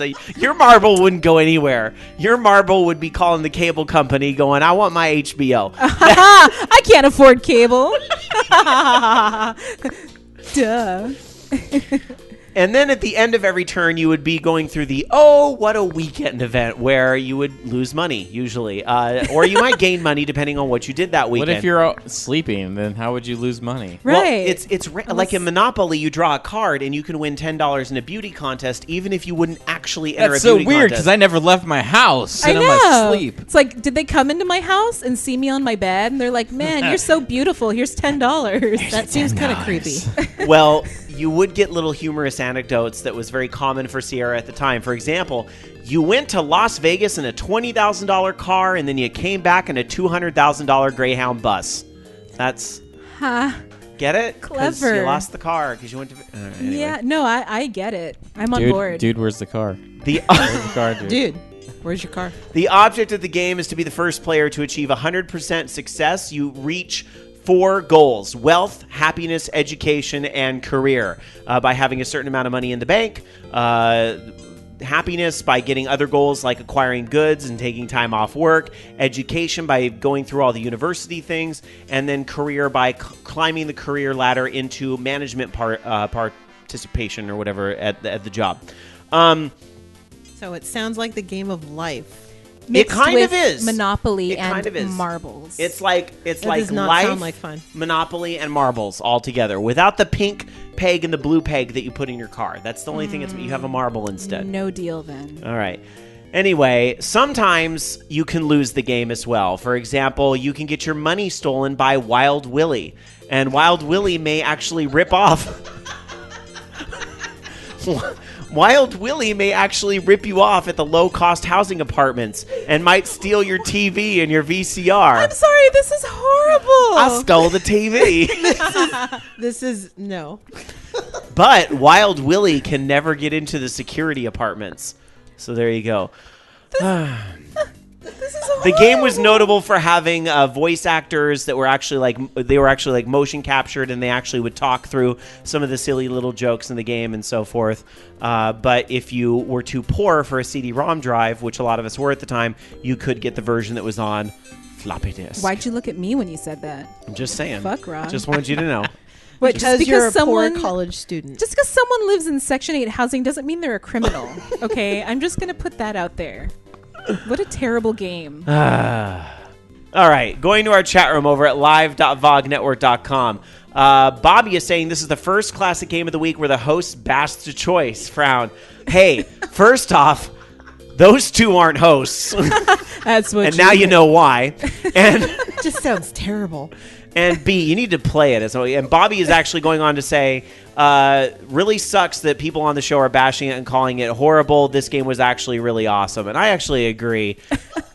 You weren't even around to play this game. That's Look, why you never got a chance to get just- obsessed with it. Well, yeah, because I was poor growing up. I had like a cardboard box for a computer. So don't be mad at the people that can play Okay, Jones in the Fast I Lane am just because. reacting to your description of the game, Rob. That's the only experience I have, and it sounds preposterous. It's not preposterous. Do you want a handful of ketchup packets with that? I read off the screen just now. You lost me at Marble, is what I'm saying. But do you not see the little animated characters that I walk on the screen as well? but I also see the marble very clearly, and it's kind of just clouding my The judgment. marble's just distracting you. You are It really is. bothered by that damn marble, I'm aren't so you? fucking bothered. You've lost by your it. marbles. You have a degree in junior college. That's gonna do a lot for you. Junior college. Oh, this was like in the 90s or something, or late 80s. Anyway, 1990 is when this game came out. Yeah, so that would have actually had some value. And he didn't get the job because he didn't have enough education. Dumbass. All right. There it is, your classic game of the week, Jones in the Fast Lane, which don't listen to these three. This game is actually a lot of fun. It's on YouTube. You can also check out, apparently they did like a Flash remake of it not that long ago, in 2006. I guess that was a little while ago. They actually ported this, like a version of it, over to Flash, so you can check this out, although I don't believe that is something that is officially endorsed. But you can draw your own conclusions by looking it up on like YouTube or just checking out You the know damn what make this yourself. game better? If it had amiibo support. No amiibo support in this game, and there you go. That's Well, that. I just can't play it then. All right. Sorry to hear that. I also probably can't play because my computer's probably way too fast for that now. And, well, I'm just say, those old games you try to play them now, and it's just like, sorry, your computer's too good to play this. I don't think this particular game Is this is like one of available the- on like with- good old games. But I was gonna say, is this that's one of what they those do. ones that was archived? Didn't they have like that big internet game archive thing that? Ooh, good question. There were other Sierra games from that time frame on it, so I don't see why Jones wouldn't be on there. pretty But it's cool. probably Check the it out there. floppy disk version, not the CD version, because that would be too much space. All right. It's not that much space nowadays on the internet. So All right. Well, stay tuned, guys. We got plenty more show to come. We have some rapid-fire news, the Fuku question of the week, and some more news, mailbag, FU of the weeks, and yes, a chance for you to call in when we come back after this with more of Orange Lounge Radio, live, the Voice of Geeks Network.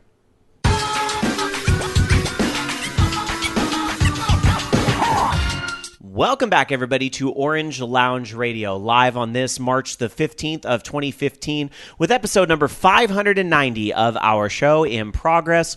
Loki here with me tonight. Not here tonight, Dark Sakura, but here joining us in studio, Irene and Mystique, who have, for the first time in our 590-year history, ruined the Classic Game of the Week segment here on Orange Lounge Radio. You're gonna have to get used to it. That's I'm all right. sorry. Actually, well, So what I do. we were talking off air a little bit about I was kind of like, now seriously, now this is why people love this game with the whole like Sierra era and all that. But you were mentioning you played King's Quest, so you know that era a little bit. I do. Yeah.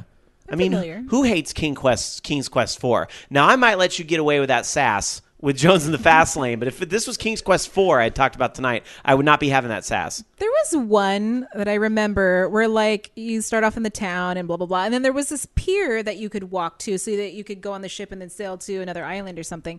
And then there was like this one part where this kid like tempts you to take a swim. I'm almost positive this is 5. It's that you're probably talking about. I think it is 5, Yeah. and then like you just jump in and you die, and it's like Yeah, what the I'm fuck pretty sure was this is that? 5. Like I was so mad. That when was a lot of happened. King's Quest games, though. Yeah, but I guess that was my That first sounds experience, and I awesome. was just so mad. I was like, I was not expecting that because it was just stupid. There was a certain level of dark humor in a lot of those old Sierra games, you know. Sure, like something but I would like do. it just, I didn't know what triggered it or anything. It's just I came out of the boat and he's like, "Oh, it looks like a really nice day for a swim. I think I'm gonna go commit suicide now." Like, I was just mad. You don't notice the little shark fin in the background. Anyway. No, I guess I'm stupid. All right. Anyhow, I know you gals can't stay a whole lot longer, but I do want to make sure, Irene, you have a chance to plug because you do your own podcast. I want to make sure you have a right. chance to plug it. Right. I just saw Piper not that long ago, and I know he's on the show as well. So tell us about Multitap. Oh, okay. So it's like a video game podcast. It's kind of retro, but kind of not. We just kind of talk about whatever we want because we're like that. So it's at ffop.net, which is short for Fistful of Potions. You could also do fistfulofpotions.net, I guess. I don't know. So come and listen to us because we're cool and fun and interesting. Try harder. Now, when do I get to come on your show and sass all the games that you like? When the fuck ever you want. Awesome! Yes. I can't wait. You won't because all of our games are perfect and beautiful. But Unless you're having the Super Metroid special when I'm there, I'll find something. we might. We love Super Metroid in Well, the yeah, house. I'm not, so. I'd be okay with that. I'd be Right. okay with that. Right. All right. Anyhow, tonight, we do not actually have a forum follow-up segment tonight since we had last week's show off. We're going to table that to next week. But don't forget that you can participate in our forums over at vognetwork.com/forums, and we will definitely post some follow-up topics for us to expand the conversation on. I'm really anticipating we're going to talk a little more on the forums about this whole Konami and Programmed World thing because just the fact that even I admitted there really is not an easy answer to this. I can really truly see like both sides of it where it's like on one hand I understand how, Konami wants to protect, some of the revenue that they get in Japan and these other agreements, but at the same time, gamers desperate to play these games that get their only option really cut off. So I want to talk and dive deeper into that. So we'll do that on the forums, and we'll talk about some of that follow-up next week. But for now, we have some rapid-fire news. So some quick news stories, starting with Loki. All right. So let's start off with, I'm pretty excited about this. Goat Simulator is coming to Xbox One and Xbox 360 because it runs like shit on my PC. So I'm down with that. And that's going to be sometime in April. And they're promising it'll be just as buggy as it is on PC. So Will it have all the extra stuff that they put in, like the MMO? think it will, and- yeah. Oh, God, that's great. So I will definitely be picking that up. I think you would like Goat Simulator, Irene. I've It's seen a trailers stupid, for stupid it. game. Yeah, it you looks like pretty- stupid stuff. I do. Yeah. That's why I'm friends with you. Rude. You fucking set that up, Rob. That was your own Wah, fault. wah. I don't think you're stupid. You're cool, Rob. And in I fan like you. service game news, Onichambara Z2 is going to be headed to North America this summer. Europe, it's going to be out in the fall. And if you're not familiar with Onichambara, it's basically some chick wearing really skimpy lingerie and a cowboy hat fighting monsters with a samurai sword. All right. I'm in. how's No, that I know. different from I know anything else? Onichambara. They even have DLC outfits that include like one that's 2 strawberries and a banana. That is all that's covering them up. Hot. 2 strawberries and a banana. Alrighty. And then on the 3DS, Senran Kagura 2 is coming this summer to the 3DS. And they're also having some special editions coming out with that as well. The Double D and Happy Boobs edition will be coming out. So it's about me? It's about... Ooh. Yeah, it's about chicks that fight each other and their clothes fly off. All you single fellas, They're Mystique is talking about available. me. I don't know what you're talking about because I'm gay and I play this game, so it sounds like fun. All right. But I'm also for equal opportunity, so I believe we should have men and the clothes fly off as well. I agree. I'm all for that. I would play that game. Samesies. That would be Akibahara or Akiba's Trip. That's what it was. Bisexual clothes tossing part 3. I don't know. Akiba's Trip. That would be the right. one you'd want to play. That's what it translates to. Anyways. And then, of course, they have Chroma Squad that's going to be coming out April 30th. This was the Kickstarter game that was kind of like a Super Sentai sim, if you will. yeah. And that's going to be coming out on PC, Mac, and Linux April 30th. So Shane will be happy about that. I'm sure he will. Talking about 3DS and the Spot Pass. There is a Spot Pass exploit. This actually pisses me off, kinda, and I know the old saying, "Hacker's gonna hack," and I get it. And I also know it wasn't even a hack. It's just a glitch. I know. Well, it still sucks, and I know this sucks for people who might live in areas where they hardly ever street pass with people. But look. One of my crowning achievements of PAX East is that I finished all those fucking puzzles, finally. 1,502 pieces, mine. I have every puzzle finished, including the one that those jerks at Nintendo dropped on us Sunday morning, the day of the show, the new Monster Hunter puzzle. Finished them all. And now to hear that, thanks to this exploit, people will just be able to do that. Well, all right. Here's the deal. You use your special Mii character, like the Abraham Lincoln Mii that's sent to promote codename Steam, in all the Street Pass minigames you own. You turn off Street Pass and Spot Pass, delete the Mii, close Mii Plaza, open it again and reactivate, and the Mii character will come right back. So you basically tricked the system into thinking you never got the character in the first place by deleting all traces of it. And there's more information on the glitch if you want to see it on YouTube. And I realize you might be thinking, well, then why are you sharing it here, Rob, on how to do it if it makes you mad? Because it's not like y'all don't know how to use Google. You'd find it anyway. But that's essentially how you do it. But you know what? My achievement is better than yours if you do this to get all your puzzle pieces. My achievement's better than yours. How many puzzle pieces do you have? Well, I'm going to get them all now. Yeah. Thank you, Rob. Ditto. Cheating cheaters. All right. Anyhow, well, you know what? My 3DS has a dead battery right now, so you won't be getting any from me.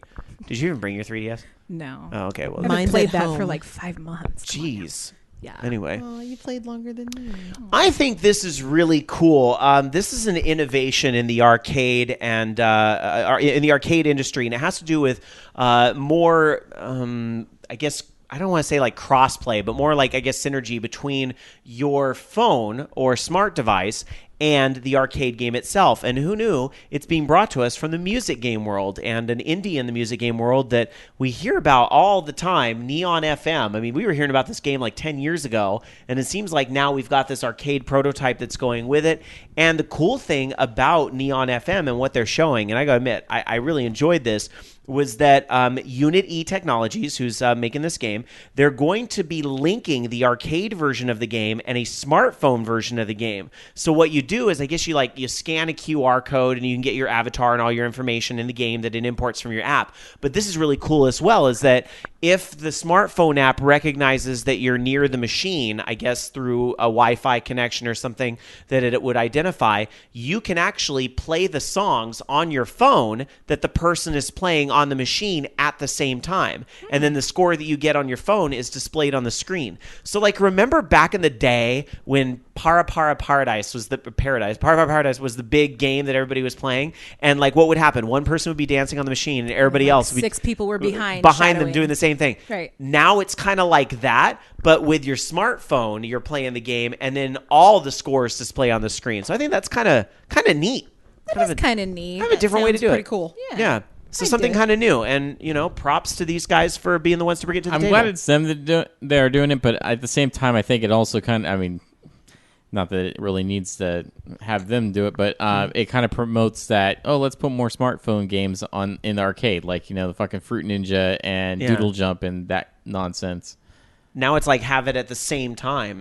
It's really exciting to kind of hear about all these initiatives to kind of bring the arcade back. Despite however you feel about the Konami situation, the deal is that you have this company, Round One, that's trying to bring that arcade thing back, to all these different places around the country, and that's cool. And then you have this where you talk about like this is a new innovation to try and energize participation at the arcade. And I think these are ideas that are going to push things forward as opposed to falling further down this hole of ticket redemption games and nothing but Las Vegas for children apparently.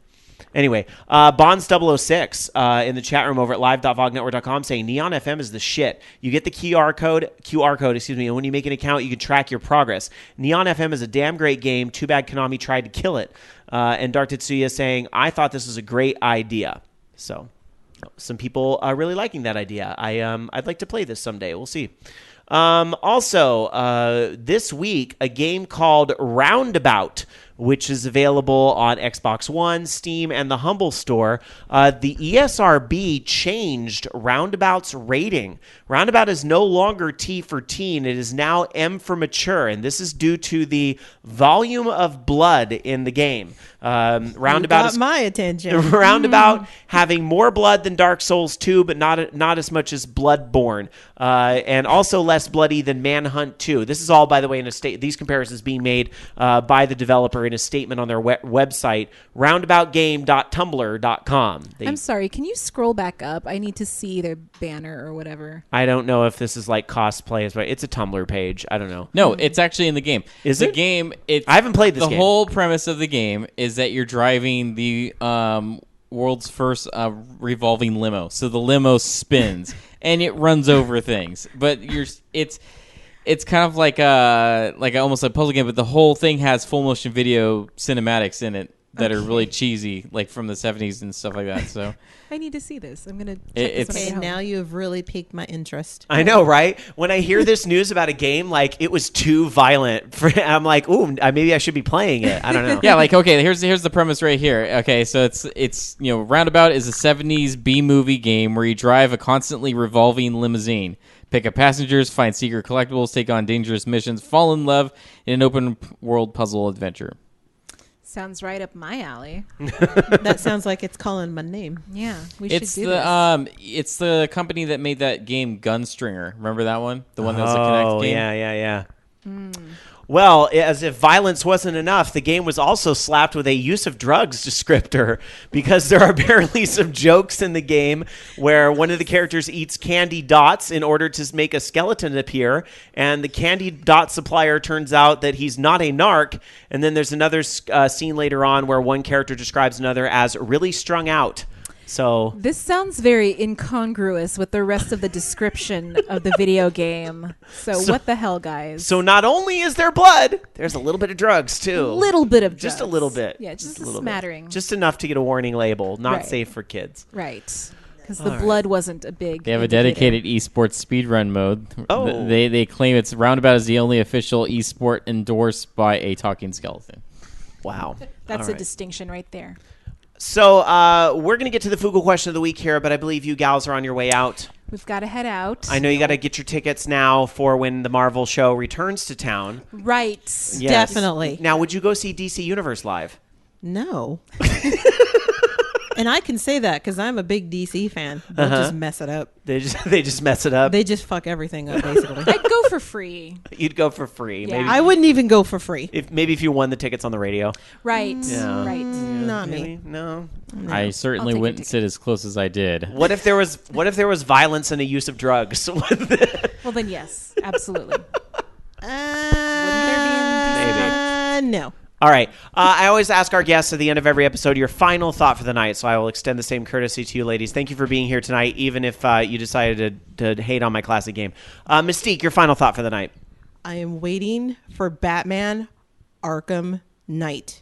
I think we all are. I want it really bad, and they just said it went to M rating, and I'm like, awesome. It was always going to be M rated. Oh, Awesome. yeah, I knew that. Awesome. And, That's you what know, the developer said. maybe it's because of violence and the use of drugs. Maybe. I hope so. I really do. Yes. I want to be the goddamn Batman. Don't we all? Don't we all? Irene, Princess Irene, your final thought tonight. I'm rated M for violence and use of drugs. There you go. Yeah. There you go. All right.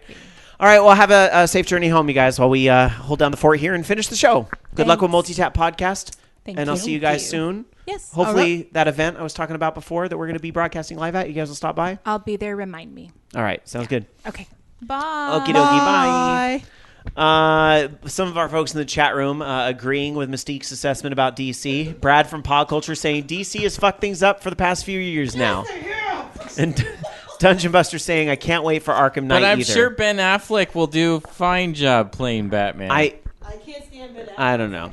I don't know what to think about all that. Maybe Matt Damon could be the Joker in that universe. No, now they have, what's his name? Jared Leto is playing the Joker in the Okay, Suicide Matt Damon Squad. could play someone else. Maybe Man-Bat. Robin. He would be Robin, of course. Oh, my and there would be God, that would be perfect. There would be that gay subtext. That would be perfect. That there was in It the would be 60s show. hilarious. Oh, they need to do that. All right, we're going to move on to the Fugle question of the week.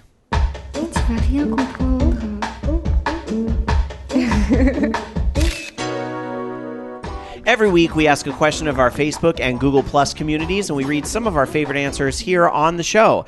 And this week, we wanted to ask our communities, something that happened the week we were out was that the PlayStation 2 celebrated a birthday. It is now 15 years old, if you can believe it.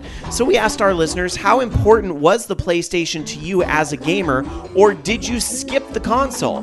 What was the most memorable PlayStation 2 game in your opinion? So we're going to get to some of those answers here.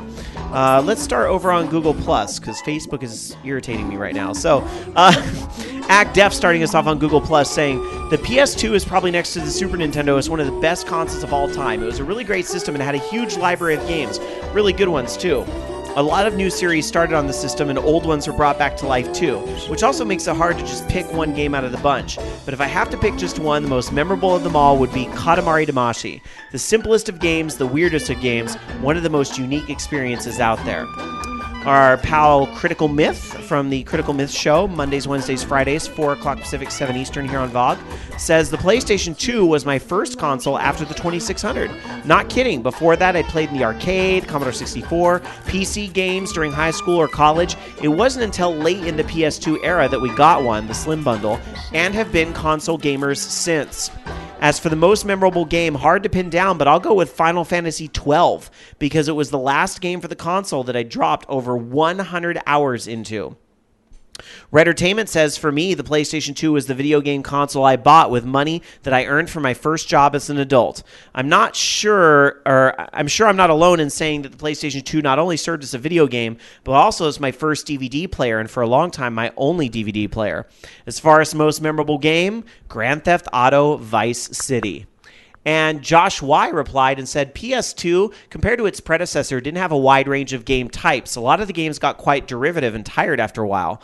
My most memorable PS2 game was probably EverQuest Online Adventures. Nothing beated the feeling of seeing the sunrise over Freeport for the first time after making the perilous journey from the west of Tunaria. So a lot of answers there over on Google+. Let's check out our Facebook answers.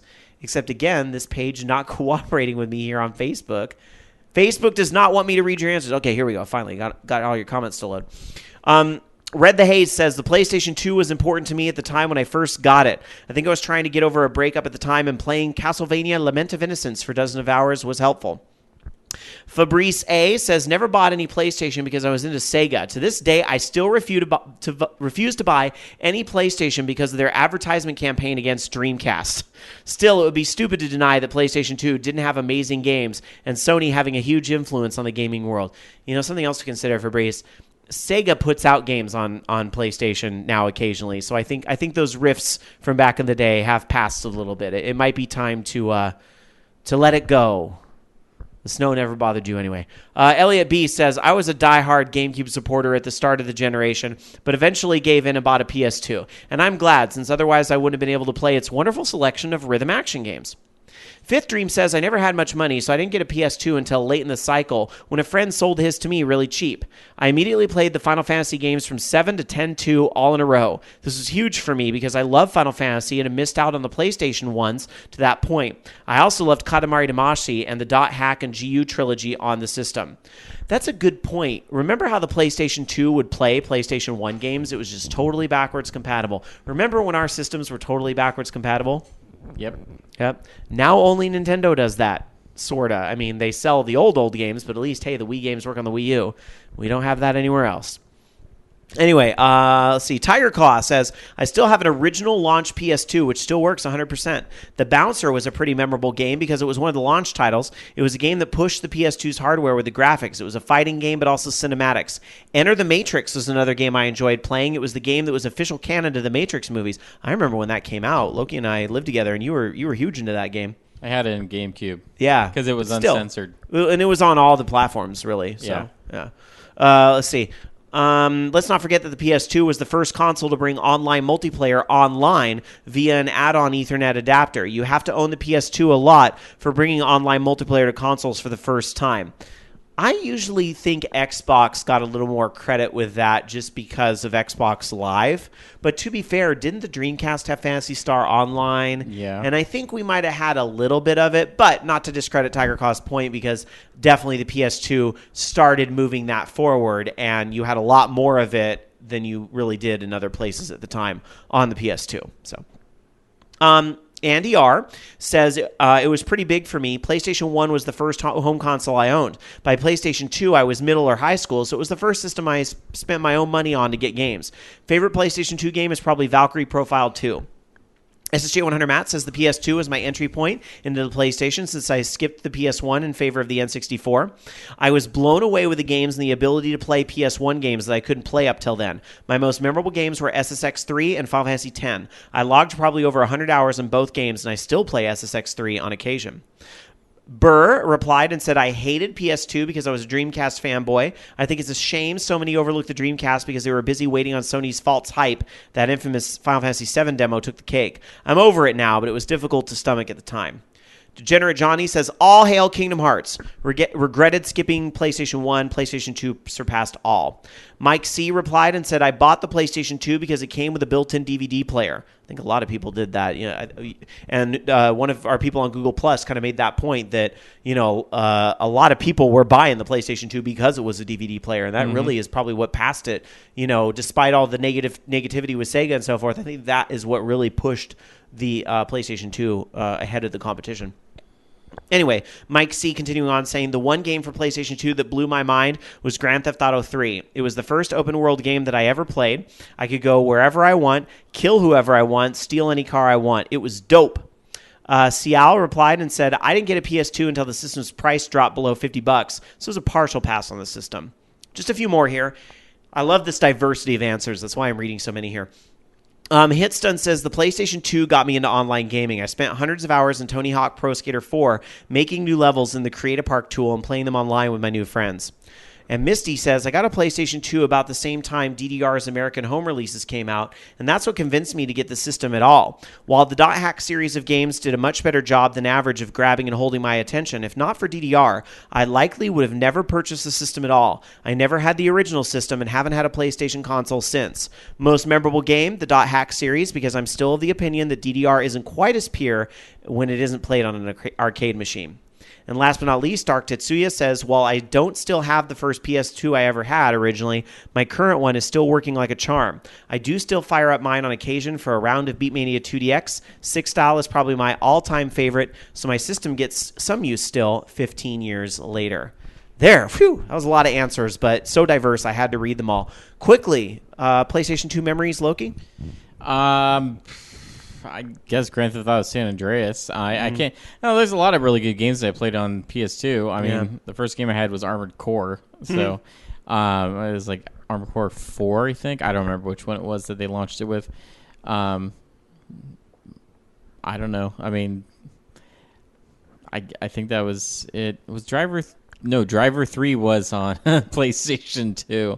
Yes, it was. Yes, it was. And Katamari, of course.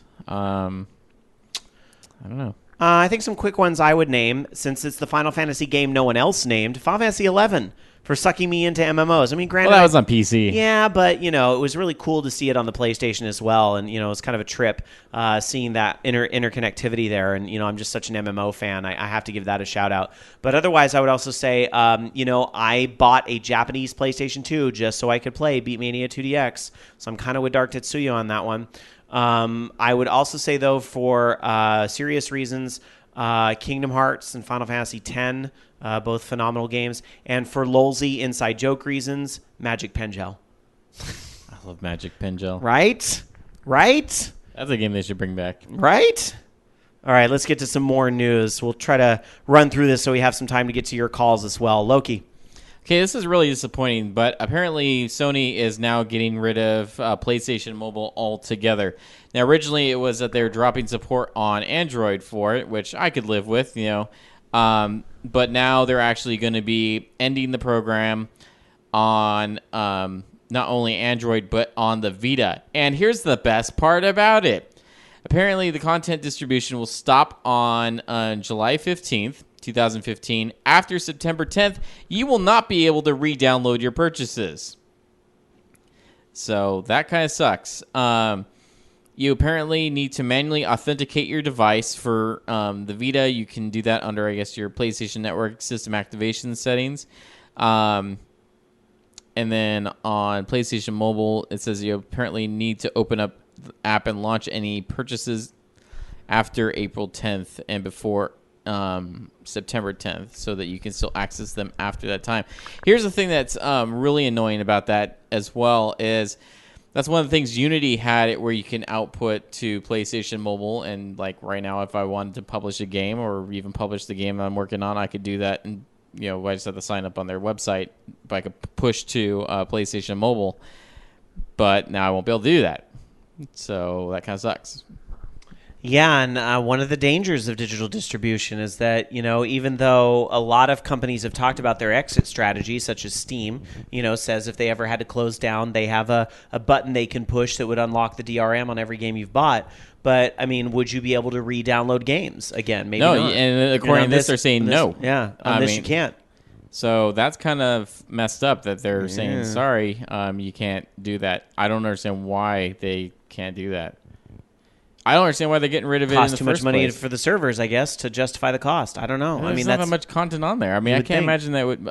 I'm just kind of disappointed the fact that it's not easy now to push to PlayStation that way. Is if they make it easy enough to push content to PlayStation, because this was something that you didn't have to go through PlayStation and work out a deal with them to get it on their service. It was tucked away in a corner, but you could ideally, I was thinking about this for releasing something on PlayStation TV, where it's a title that runs on the Vita, but it's on the console now. That's an easiest way to get to a console. But now you have to go about all these roundabout ways to get to publish on there. So I just hope that they open up something similar. I know that they're going to have that whole ID at Xbox thing, and eventually those systems are going to act as dev units. I hope they do something similar for PlayStation, because that kind of sucks. Bonds006 in our chat room over at live.vognetwork.com says it was doomed to fail. They could not fight with Google Play and iOS market. So, okay, I'll give them that. And they did drop, the support on Android, but why not just leave it there for Vita? Or why not? Here's a crazy idea. Why not leave it open for Vita and open it up for PlayStation 3 and PlayStation 4?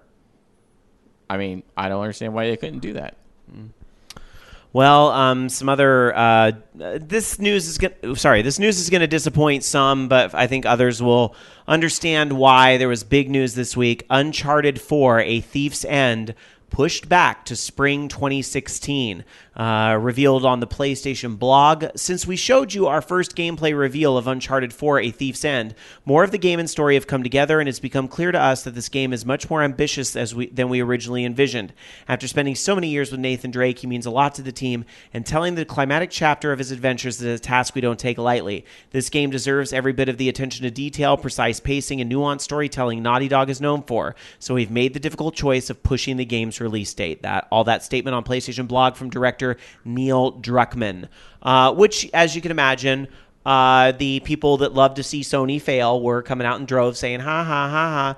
Whereas I think there's other people of the mindset that are like, well, if it takes the system, if it takes the game a little longer so that it's not all buggy and screwed up, then, so be it. But I think that does leave quite a few people wondering what's Sony going to do this holiday. This was supposed to be the tentpole for their holiday. Yeah. So now what? What they got? Did something have to get put on a fast track to make the holiday to make up for this one getting pushed back? Are they going to try to rely on third parties? Who knows? No, I don't think they would. I think they've got to have something. Got to have something. But, I mean, to be fair, Sony had... I don't want to say Sony had a weak Christmas last year, because it's not like they didn't sell It was a weak PS4s, but they did get outsold by Xbox One over the holiday As far period. as first-party releases, it was pretty weak. Yeah. So it wasn't as strong as Nintendo's, to be honest.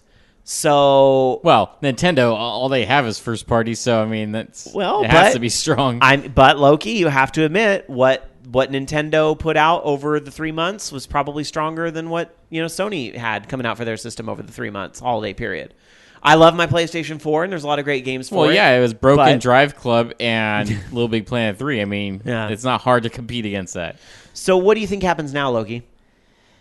I think we wait until E3 and find out what game they have coming out, and there's still plenty of things, and I think it probably is No Man's Sky. Oh, you think they're investing everything in that? I would say, and I think the game that probably could be fast-tracked, I would think God of War is going to be the game that they're going to push to this holiday and make it happen. That's just my gut. I have nothing to base that off of. I just would think that would be the game that maybe they were looking at for next year that maybe they could bump up to this year. I don't know. We'll see. Nothing's that easy. It's just, let's dial up the graphics. Well, maybe it's a sequel to the Order 1880 whatever 7. Maybe it's a sequel. I don't think so. All right. Well, yeah, we'll see at E3. Knack 2? What? Knack 2? I don't think so. I think Knack is more likely to be on PlayStation Plus. It's a free game very soon. We'll see. So, but here's the thing. Even though I am also here saying, boy, I wonder what they're going to have for the holiday. Wasn't there supposed to be a new Ratchet and Clank game? Because I know there's supposed to be the movie, too. There could be that. But I do just want to say, if you bought a PlayStation 4 now in anticipation of Uncharted, and that was the only thing you were going for, then that's kind of on you. Stop buying systems for games that aren't out yet. I mean, you can use those games to kind of justify the purchase of the system. Like, if you already have a few strong games out that you want to buy. But, I think it's very important for these games to take their time in the incubator and come out right, because no one likes a rushed project. Take Assassin's Creed Unity, for example. John from Critical Myth wrote a review over at vognetwork.com this week that was let's revisit this game, now that we're 6 months, past when it was, well, maybe not that far, but 4 months, 5 months past when it was first released. And he kind of touches on everything they've changed since then. And, this seems like the game they wanted to release, and they never should have released it over the holiday period. That maybe was a game that should have been pushed back, or else it wouldn't have gotten, half the crap it did. Do you want your Uncharted 4 turning out like Assassin's Creed? No. I don't think anybody does. So if they have to take the extra time, then they have to take the extra time. SSJ 100 Matt saying, I thought Street Fighter V was their big thing for the holidays, but I see it's coming out Q1 2016. Dungeon Buster saying Witcher 3 was delayed several times. I think some people talking about that in the chat room. So there you go. Yeah, but Witcher 3 is multi-platform, so that's true too. I don't think that really matters. Yeah. All right, Loki, what do you have for us? So this is kind of cool. There's a group of modders that are remaking Warcraft 3, I believe in StarCraft 2, because they did release the assets for Warcraft 3 to allow people to make stuff in StarCraft 2 using that. And so now we have Warcraft, the Armies of Azeroth. It looks pretty cool. It's just I'm not sure when it's coming out. Blizzard is surprisingly supportive of these types of projects usually, too. Yeah, probably because they have no interest of doing it, and if it works out, they can... Well, I remember there were rumors around last BlizzCon of a Warcraft 3 HD remake was like the big buzz that they were going to announce, but it ended up being Overwatch instead because there was a whole misdirect with the cancellation of Titan. But... yeah, it's interesting that a Warcraft 3 newer version of sorts is going to happen anyway. Yeah, it looks pretty cool. But I think we saw this coming too when StarCraft 2 put the Warcraft assets in it. So, anyway, let's go to the mailbag. Every week you guys send us emails to participate@orangeloungeradio.com. If you want to participate, email us, participate@orangeloungeradio.com. Typically, Dark Sakura would dive into the mailbag and read the emails for you, but as we mentioned before, she's not here this week. She'll be back next week, but I will fill in her stead this week. We just have 2 quick emails for you guys tonight. And again, if you want to have Dark Soccer read your email next week, you can participate at orangeloungeradio.com. First email coming to us from EA Skeezy. I haven't seen this name in a little while, but EA Skeezy writes us and says, "Hey, Orange Lounge, did I hear you say episode 589? That's crazy. I just wanted to email in and say that I think that's amazing, and I hope you go for 589 more. Anybody want to start Starbound for the first time with me? LOL." Yes, 508. Oh, and that's EA Skeezy from Milwaukee. Yes, 589 is a long time. We're actually going to be celebrating our 13th birthday in June. And so for us to go for, now it's 590 tonight. For us to go for another 590 episodes, we would have to go for 13 more years. I would be 50 years old at that point. About. I'm only 36 now, but I'm getting there. So, I obviously we're very fortunate and lucky that we have your guys' support as we've had over the years that really motivate us to keep going. But Dark Sakura, Loki, myself, we've really just made this our Sunday night habit, and we are fortunate enough that through all this hard work, we're able to say we're the longest running video game podcast out there. Granted, some may want to take radio show. Some may want to take semantics to the fact that podcasting wasn't around for 2005. Whatever technicalities you want to get it on. The point is, we've been here since 2002, still doing our thing with you guys, and I know I don't want to lose that anytime soon, and I doubt Loki does, and I doubt Dark Sakura does, because I have fun doing this on Sunday, and you guys, despite all the drama, and I talked about some of it earlier tonight, despite all the drama, that's just that. It wouldn't matter if I never went to a single show ever again or ever did. The fact that even one person shows up and listens for this is truly, and I know people say this, but it's truly just reward enough. And getting to hang out with Loki and Jamie, because Lord knows if I'd see them otherwise with how busy Loki is and so forth. So we're going to be here as long as possible. I mean, nothing lasts forever, but it's going to take something big, and I think we've talked about this openly on the show a few years ago. If I haven't talked about this on the show before, then oops, I guess tonight is the night where I'm spilling all the tea, isn't it?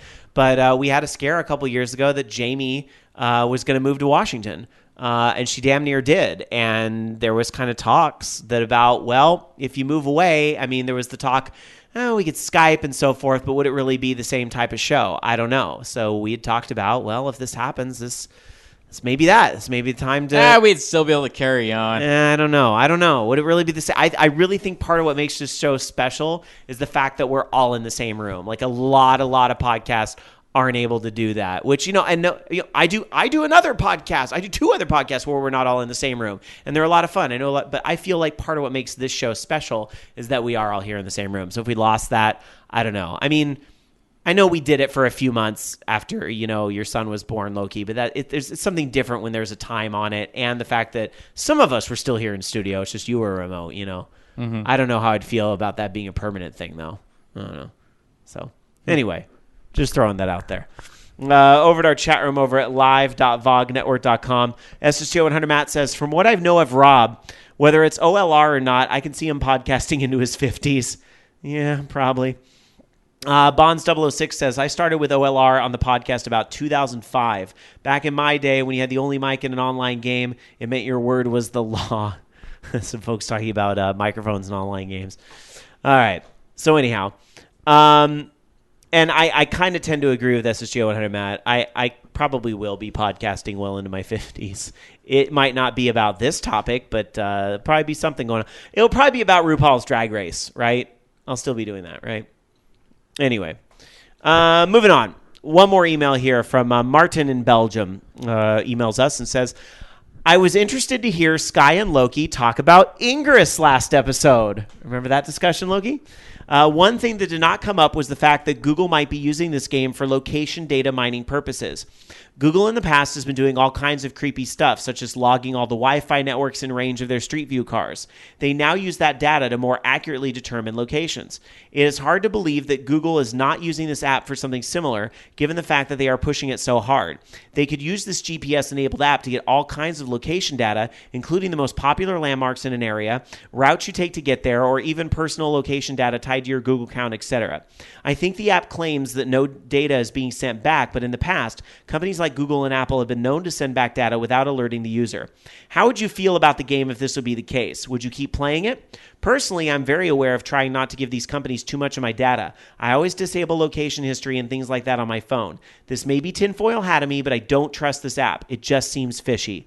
Keep up the great show. All the best, Martin from Belgium.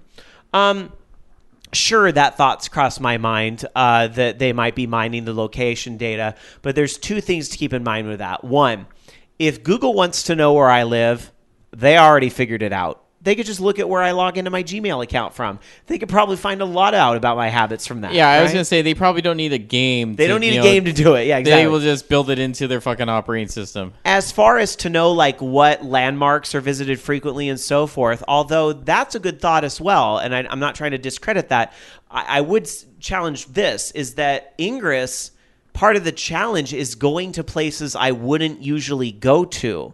So if they're trying to track what landmarks people go to, it's going to be artificial because some of these places I would never have gone to if it wasn't for Ingress, which is both a positive and the negative, because the positive is I also get out of my car, get up off my butt, and walk through some of these parks. Like the other night, Thursday night, the Enlightened, the green team had a big, well, not big, but a medium-sized event where like 10 people showed up at this predetermined location where we walked around the circumference of a park for a couple hours and did all the nodes and then farmed gear off of them.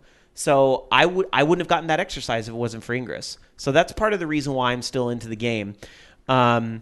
But as far as like what is Google spying on me and so forth, what is the real intention of Ingress? I kind of think even Google doesn't know what the fuck Ingress is. And I think, that's part of what Google does sometimes. But we have heard of the fact that they're supposed to be using that technology in some other games that they're making. Like there's this whole thing, that guy who got into trouble with Oprah, what was his name? James Frey is now writing some novel that is going to be teaming up with the people who made Ingress for some other type of ARG. And Google with the Ingress, it allows them to get pictures of things from people on foot in places that cars can't get into, like parks, like trails. And that is information about like where are all these landmarks that people might want to see. That is information that they could turn around and market as well. So I do think there's data in that regard that they can get from Ingress, but I highly doubt Google's making a lot of money off Ingress, if at all. They occasionally have their commercial sponsor, but that's really it. But am I worried that Google's tracking that? I kind of feel like if they wanted to track it, they'd already be doing it. They wouldn't need Ingress for me to do it. I mean, hell, Apple with Find My Friends and that location thing. I mean, Apple knows where I'm at all the time. And it's one of those double-edged swords because it's like, I want that because if my phone ever gets stolen, I want to be able to find it. I want to know who has my phone and tell the police, go here, it's in this shed, So it's a double-edged sword. Kaijudo in our chat room over at live.vognetwork.com says, Google doesn't give a shit where you're at. They just want to make that paper. Raginator says, what are the odds that Google's feeding the government any and all data they gather from your Ingress use? See, I just feel like you're starting to get a little tinfoil hat. And I'm not saying you shouldn't question things. That's fine. But the reality is if the government wants to know where you're at, they don't need Ingress to do it, and they don't need a lot of other stuff to do it. They'll find it. Just kind of what I believe to be the case, but maybe I'm wrong. Anyhow, I still welcome all your opinions. Participate at orangeloungeradio.com if you wish to send us an email for next week. In the meantime, this is the point of the show where we get into the FUs of the week. Why? Because FU, that's why.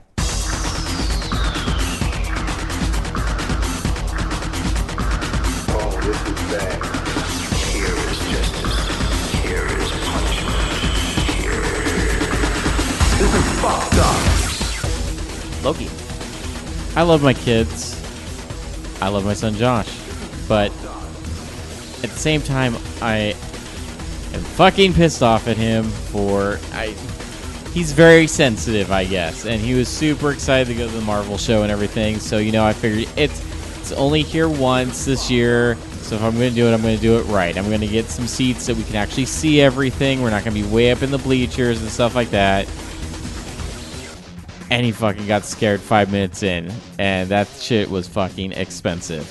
That's like throwing away $200, and I was just fucking pissed at him and just yelling at him when I really shouldn't be doing that. But seriously though, what's up with kids not appreciating what you're doing for them? Eventually, someday he will. Be sure to tell him about how scared he got when he's 18. He'll really appreciate that. I will be sure to do that. Maybe we can save this recording for him when he turns 18. Sure. All right. Alan wants to share a story with us. Why don't you grab that yellow mic on the table over there, Alan? Hi, Alan. Welcome to the studio. Hello. It's not like you live here or anything. Yeah. How's Diablo 3 going for you? Good. All right. You want to take a break? What Paragon level are you now? 385. Oh my God. All right. When I was 5 or 6, my mom took me to Sesame Street Live, where they do the stage show, and Big Bird is there, and I was so happy, and I got like second or third row seats. And they were having, at the end, they were giving like T-shirts and balloons to certain kids. They were picking people out of the audience to come up and hug Big Bird. And of course, a 5 or 6 year old's dream is to hug Big Bird. So when they didn't, I know some people that are 35 that would love to hug Big Bird. I would now because I'm 6'4". The fucker's tall, so I'm like, oh, here's a big hug. I'm not having to hug a midget, a little person. Sorry. And they didn't pick me, and they're like, that's it. Good night. I was devastated. I cried, like threw up. Like I was crying that hard for hours after. And my mom was like, if they can't give every single kid a thing, because that was like a waste of money, because I was enjoying it up until the very end, and I didn't get picked to go up on stage and hug Big Bird, so I cried. So basically my point is that kids suck. They're shitty. Well, I'm just saying, like, at least you got to sit through. I would be fine if, like, they did the same thing, if that was what happened, but, like, well, listen, they can't possibly get that. Look how many kids are here. They can't give something out there. At least we got to see the show. But it was like, I didn't get to see shit.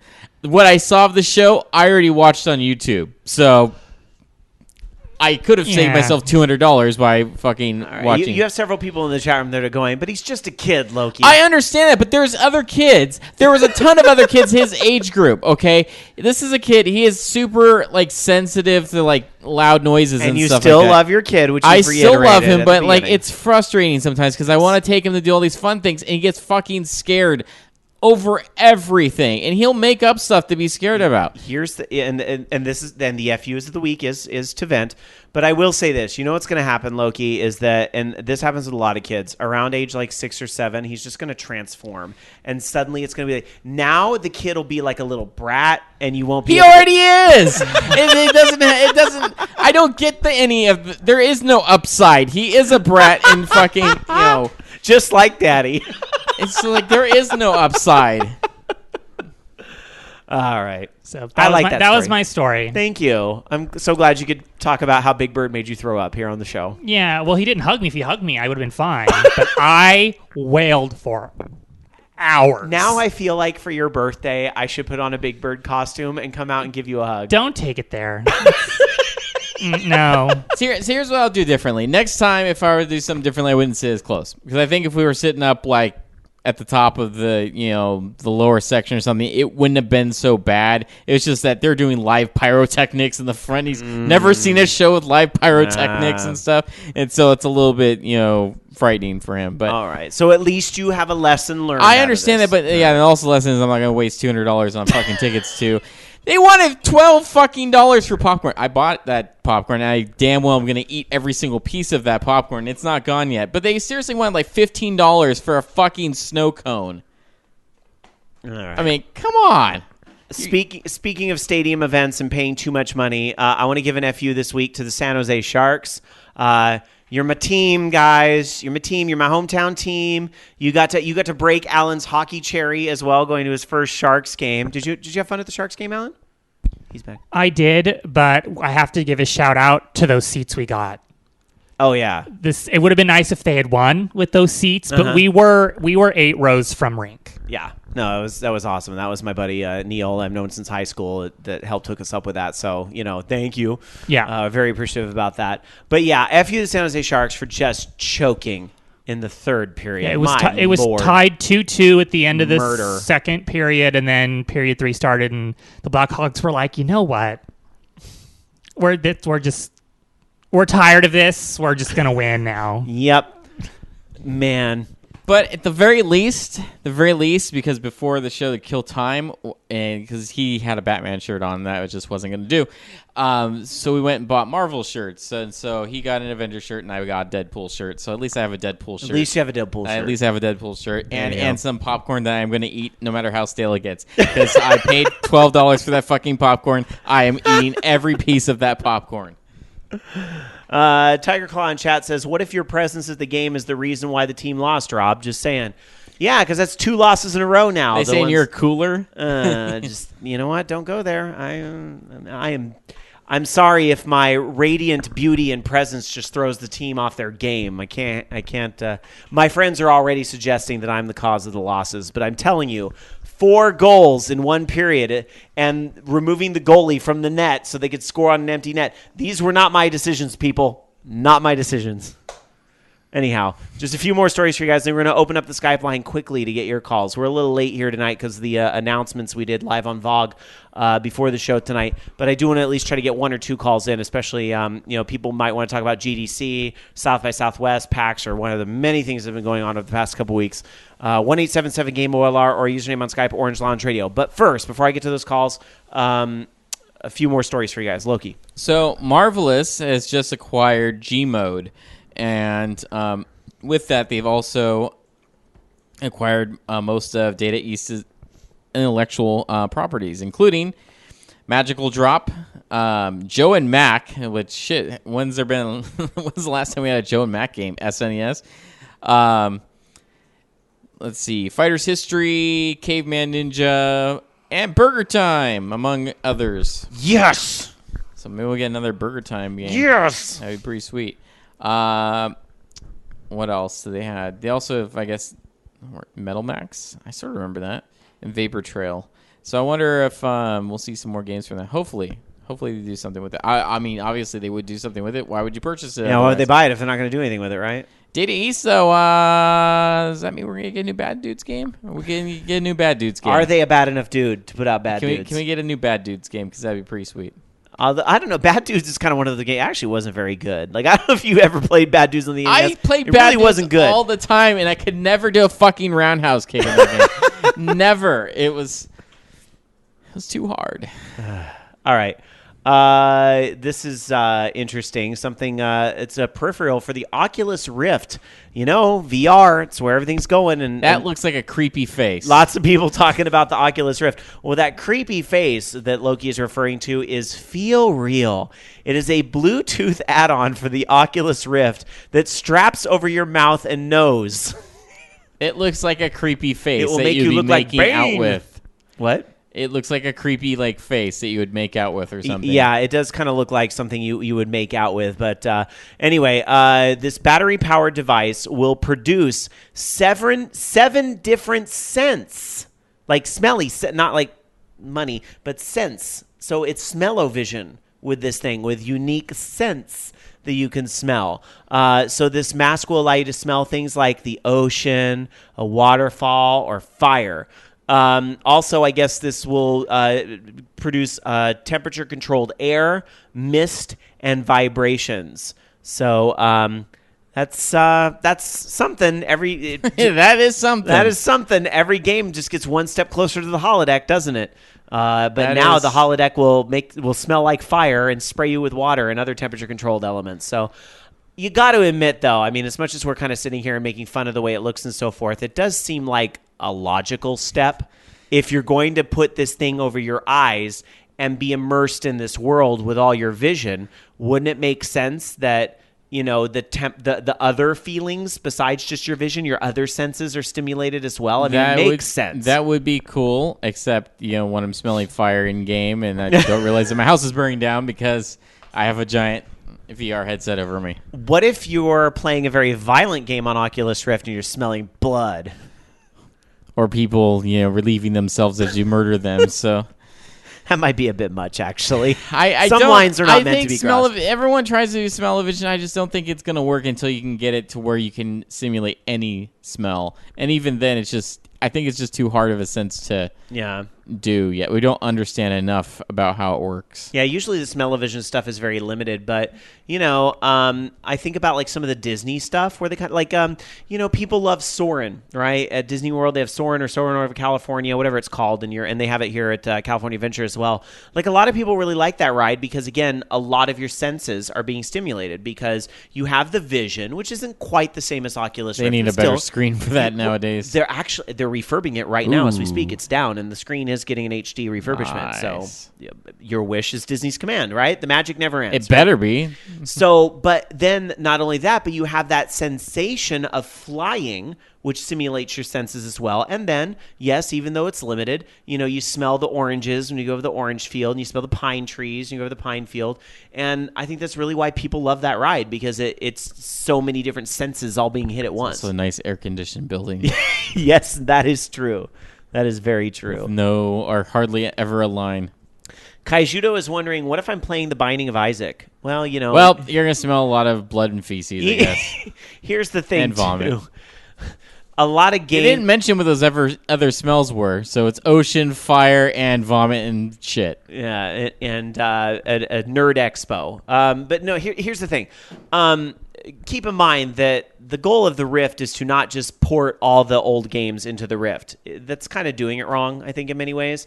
That we had that 8-bit Zelda experience in the Rift. Look, Zelda was not designed to be a Rift game, but there are some pretty cool experiences, on the Rift. I would love an 8-bit style game that would look like Zelda in the Rift. Yeah, but it would have to be something that's kind of developed for that. Yeah. But, I mean, like, for example, Bobby let me check out his Gear VR, which is the thing that the Note 4 mobile device, you just pop it right in the headset and do it. You know what I want? What? Like, super bad Stop now. interrupting my story. I saw this Paul McCartney concert in it and this Cirque du Soleil thing. So these weren't games, but they were experiences that, like Soarin' over California, might be kind of cool with the smell, but I just don't see where you could get that at a consumer level, and it would be very limited. All right, yes, your tangent, Loki. I want Zelda Maker. Oh, if Mario Maker does really well, you want Zelda Maker? I don't even give a shit if Mario Maker does really well. I want Zelda Maker. And then Metroid Maker. Let's do all of those. If Nintendo or Mario Kart Maker, they'd never do that though, but if Nintendo was listening to you on this program right now, Loki, they probably turned it off about 90 minutes ago. I'm sorry, they're throwing away money. Okay, I understand that you really want to keep him happy, and that's fine. He'll make his Mario games later on in Star Fox and all that fun stuff, but I'm sorry, it's just not gonna... I love the guy, but it's just... I don't see those being successful. I just don't. But hey, you know what? Let's... Prove me wrong, please. I hope that I'm wrong. I just think it's going to flop and it's going to suck, or it's just nothing's going to ever happen with it. It's more of an experiment, and that's it. Yeah, Dartetsuya is saying, are you sure you're not going to dog on Zelda Maker if they do it? All right, and SHA 100 Matt says, or Mega Man Maker. Oh, wait. Womp, womp. Womp, womp. Well, hey, we could have had that at one time, but that never... That's the joke. Well, technically they had that on PSP, but, back on the smell-o-vision real quick, Kaijudo saying, didn't TGIF do smell stuff? It was whack. TV Guide. I remember, I wasn't alive then, but I remember the DVD release of this where they kind of brought it back for a little bit, and I remember reading about it. Wait, how are you? Oh, okay. In the 70s, Pink Flamingos, the Colt John Waters movie that's really explicit, right? They had a whole smell. No, it wasn't Pink Flamingos. It was one of the other John Waters movies. Was it Polyester? One of them had like a smell-o-vision card, and when the DVD came out, you could actually get the smell-o-vision card came with it, and you could kind of experience it all over again. And that was like John Waters' thing. And of course, some of them were like roses and nice things, and some of them were like poop and offensive things that I would advise you don't scratch and sniff. But like that was kind of a fad in the 70s and 80s. So anyway, moving on. Loki, one more story. So, hey, Rob, I hope you're happy. We finally got a new F-Zero game. What? Why did we wait till the end of the show to talk about this? Because it's it's an unofficial port of F-Zero to the Mega Drive. So G-Zero is what it's called now. Oh, okay. It doesn't have Mode 7, but it looks nice. I wonder how that runs. It's got to look kind of funky on a Genesis. I heard it sounds I don't know. good, they though. don't have any video of it, but they were saying, This is cool. Doesn't look bad either. Colorful, fits the spirit of the original. And it says, "This is beyond excellent. Just the music alone brings tears to my eyes." So, you know what's kind of cool? It's on the subject of this, too. I watched a video of someone that had ported Street Fighter 2 Turbo Edition to the Virtual Boy. And it actually looked kind of cool. So, I don't know. Man, Virtual Boy. In some ways, that thing was just ahead of its time, right? I don't know. I think they should try it again. All right. Well, we're going to open up the Skype line at 1-877-GAME-OLR or our username on Skype, Orange Lounge Radio, all one word. We are the show where every gamer has a voice, so call in and lend yours to the conversation. Anything we talked about this week or maybe something that we missed. The Skype line is open now. Meanwhile, Loki, I don't know if you have any last-minute stories. I think we touched on it. Was kind of a quiet week this week because last week was kind of busy. The week we were gone, unfortunately, but we tried to hit on some of the big stuff. But I don't know if you have any other last-minute stories, Loki. I don't think so. No. Yeah. No, that's all right. It happens. We actually are getting some calls coming in, so we can get to the Skype line. Hi, you're on Orange Lounge Radio. Who's this? Yes, this is Zorman. Hey, what's up? Azure Man, what's on your mind, buddy? Too much. So two things. And you guys were just basically speaking earlier with the Programmed World and the 2DX issues. Yes, our special correspondent, YYR, bringing us the info on that. Yeah, I kind of play at on the East Coast at a Chinatown fair, and we kind of had that issue. We kind of had basically the machine for Pendrel for about a few months. And it was kind of a big damper, when everything was going down. But what I was basically wanted to talk about was that,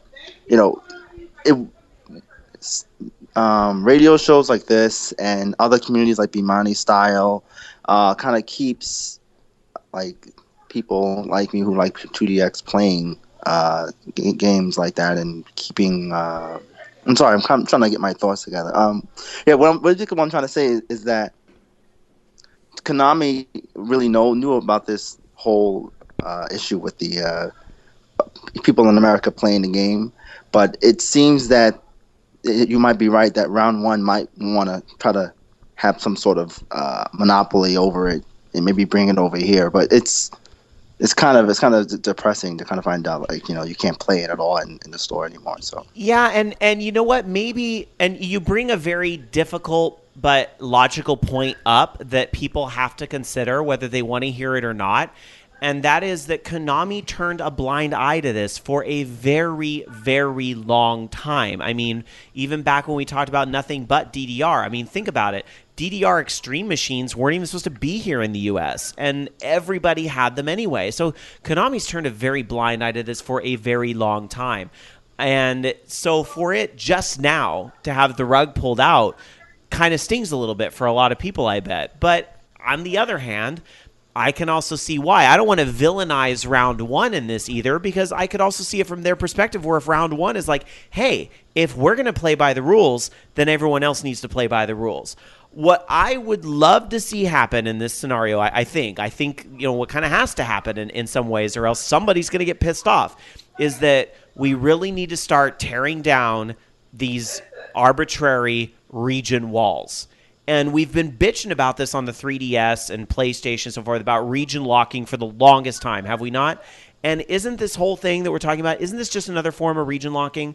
I mean, isn't it time that Konami, and if the real reason they shut it all down was to launch eAmusement Global and now great, everybody can have the latest 2DX and everybody can play by the rules, then I think that is in my opinion, a happy ending, although some people may not like the fact that they have to do the 30% of the proceeds and it may make it a little tougher for private owners.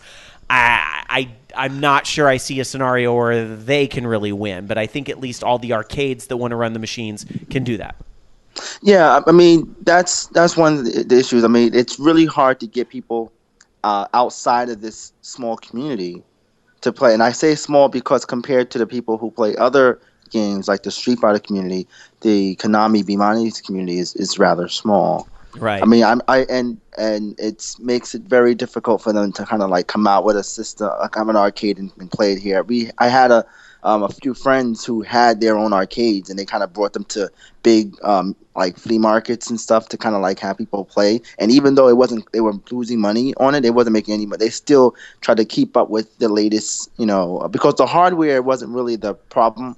Once they bought the cabinet, buying the upgrades every single from overseas was rather cheap. It was this new network, the eMuse network, where you can't basically play the latest mixes without being connected to it. Right. Really makes it very difficult for them to keep up with it. And like, I'm a big fan of all the Bemani music. It kind of draws in. I don't know if you're familiar with, we had something over here called Bemani. There was actually a one of the vendors here in I think in Massachusetts actually was able to get Konami to send over Course K, and he also he was one of the like DJs for a lot of Bemani music. He does Hip Hop and Above. He did what do you call it again? Rising Rising to the Sky from the games, Rising in the Sun. Yeah, and he came here. He played a few of his mixes. I took a few pictures with him. He was really cool, and they were trying to like see how people were. They did like 2 years of that. The other year, I think Ryu was supposed to come, and it was really cool because they were trying to like see if America would like it, even though it was a very small group. But after that, it kind of just fell apart, and we didn't see any much about that after that. I think the store closed down, and somebody else took over the store. But it's out of those 10 years, it was a big part of my like gaming, life. I mean, I played was either that and Final Fantasy 11, back and forth. So this show wouldn't exist without that community. It really wouldn't. Yeah. So I mean, it pains us all to kind of see that Konami doesn't really want anything to do with it. But at the same time, some of their games were a little half-assed. Some of them were very half-assed. That poppin' music abhorration that is on the Xbox 360, whatever that thing was called, Beat and Groovy, that is an insult. You know what I mean? Exactly. That's the word. It's an insult because when they bring it to America, they're catering to like new players, and they're just trying to make sure that they can make their money back. And it's not. I mean, like the game is great with the actual music they have for it right now. Changing it and bringing in people who have nothing to do with the genre just makes it very difficult. I mean, I didn't even touch DJ Hero just because of that, So. Well, but DJ Hero's worth a look. It is a different game, but anyway, I understand. But that's another game that we're not going to get another one of because people, I guess, didn't get it or whatever. Anyway, my friend, I'm so sorry. I got to let you go so we can get some more calls. But thank you for calling in and sharing your voice with us. No problem. All right, take care, my friend. Bye-bye. All right, we're going to get some more calls here. 1-877.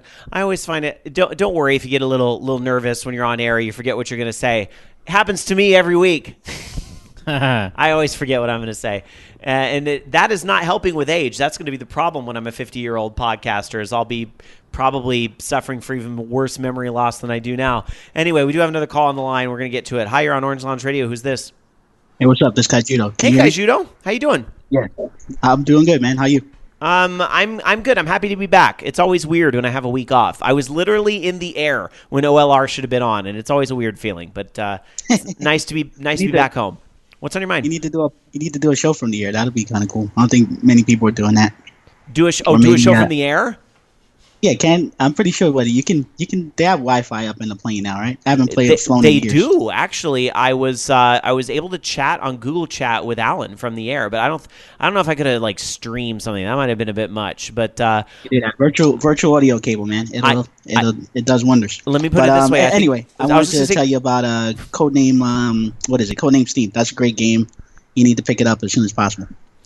Really? I'm hearing very mixed reviews on Codename Steam. Project Steam. What is what are you enjoying about it? Just the fact that at first I didn't think I was going to like it because I'm not a fan of steampunk. I mean, it pretty much has a lot of elements that I don't like. I don't like steampunk. I don't like American folk culture or folk tales or whatever.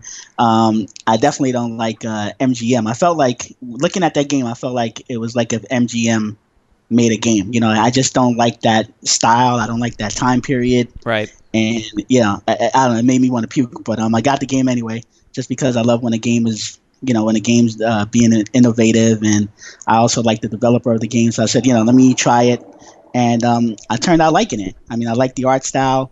I like pretty much everything about it. I mean, I like the fact that you move around the board in like a third person view. Like you can't zoom out and look at like what's around you, which I think is it really helps to make the game feel suspenseful. Like you don't know where the aliens are really. You got to kind of sneak around corners and look around, and I find that fun. So it's the fun factor more than anything else for you, even though the story you're kind of a little bit like on. Because that's interesting you say that, because I thought the battle system was kind of one of the things that people were really razzing it on. Yeah, well, I like the battle system. I think I know why people don't like the battle system, and that's just because it's a new system and it just takes getting used to. But as once you find your groove, as once you like really get into it, you can do a lot of cool stuff with the battle system. I think you could do stuff that the game doesn't even intend for you to do. Like real quickly, I was playing one game. Right now, I'm not that far in the game. I'm still at the part where I'm only using 2 characters. I'm using John Henry and whoever the heck the main character is. And there was a part where John Henry, he has like this grenade launcher gun. And my other teammate, he was in trouble. There was an alien next to him. I didn't have any steam to move. And pretty much if I stayed there, he was going to die. And I didn't intend for this to happen, but I tried to shoot the alien with my grenade launcher. And I hit the guy, and he went flying, which put him in another position away from the alien, which was complete accident. It wasn't something intended to happen in the game. I gotta say, I'm curious about this game. I want to check it out, but I'm just like, there's so much going on. Maybe I'll wait for a sale, if there ever will be one. Nintendo doesn't do sales very often. We'll see, though. Yeah, but with a game like that, I think you wanna get it as soon as possible, because it may not be around too long. It'll still be on the eShop store, but you actually want a physical copy of this game, because you want to be out there saying, hey, I own a copy of this game when it disappears, because I'm pretty sure it's not gonna do that well. You know what? Just based off of reviews and Kaijudo, I will give you this, if nothing else. You were absolutely right on Fantasy Life. So I am leaning towards trust this man, because you were right last time. So, and actually, Kaijudo, you're 2 for 2. I didn't even talk about this at all, but with all the traveling I was doing this week, I was in need for a mobile phone game, right? I've been playing the crap out of King of Thieves. You were right on that. That game is fun. And I even finally got first place in the Wooden Cup or whatever it is, so I could get into the next cup. And I get really pissed off when people raid my dungeons. And yeah, you were right. So you know what, Kaijudo? You have a good batting record right now, so maybe. Yeah, but both of those games, I'm going to hang up in like 2 seconds. Yeah.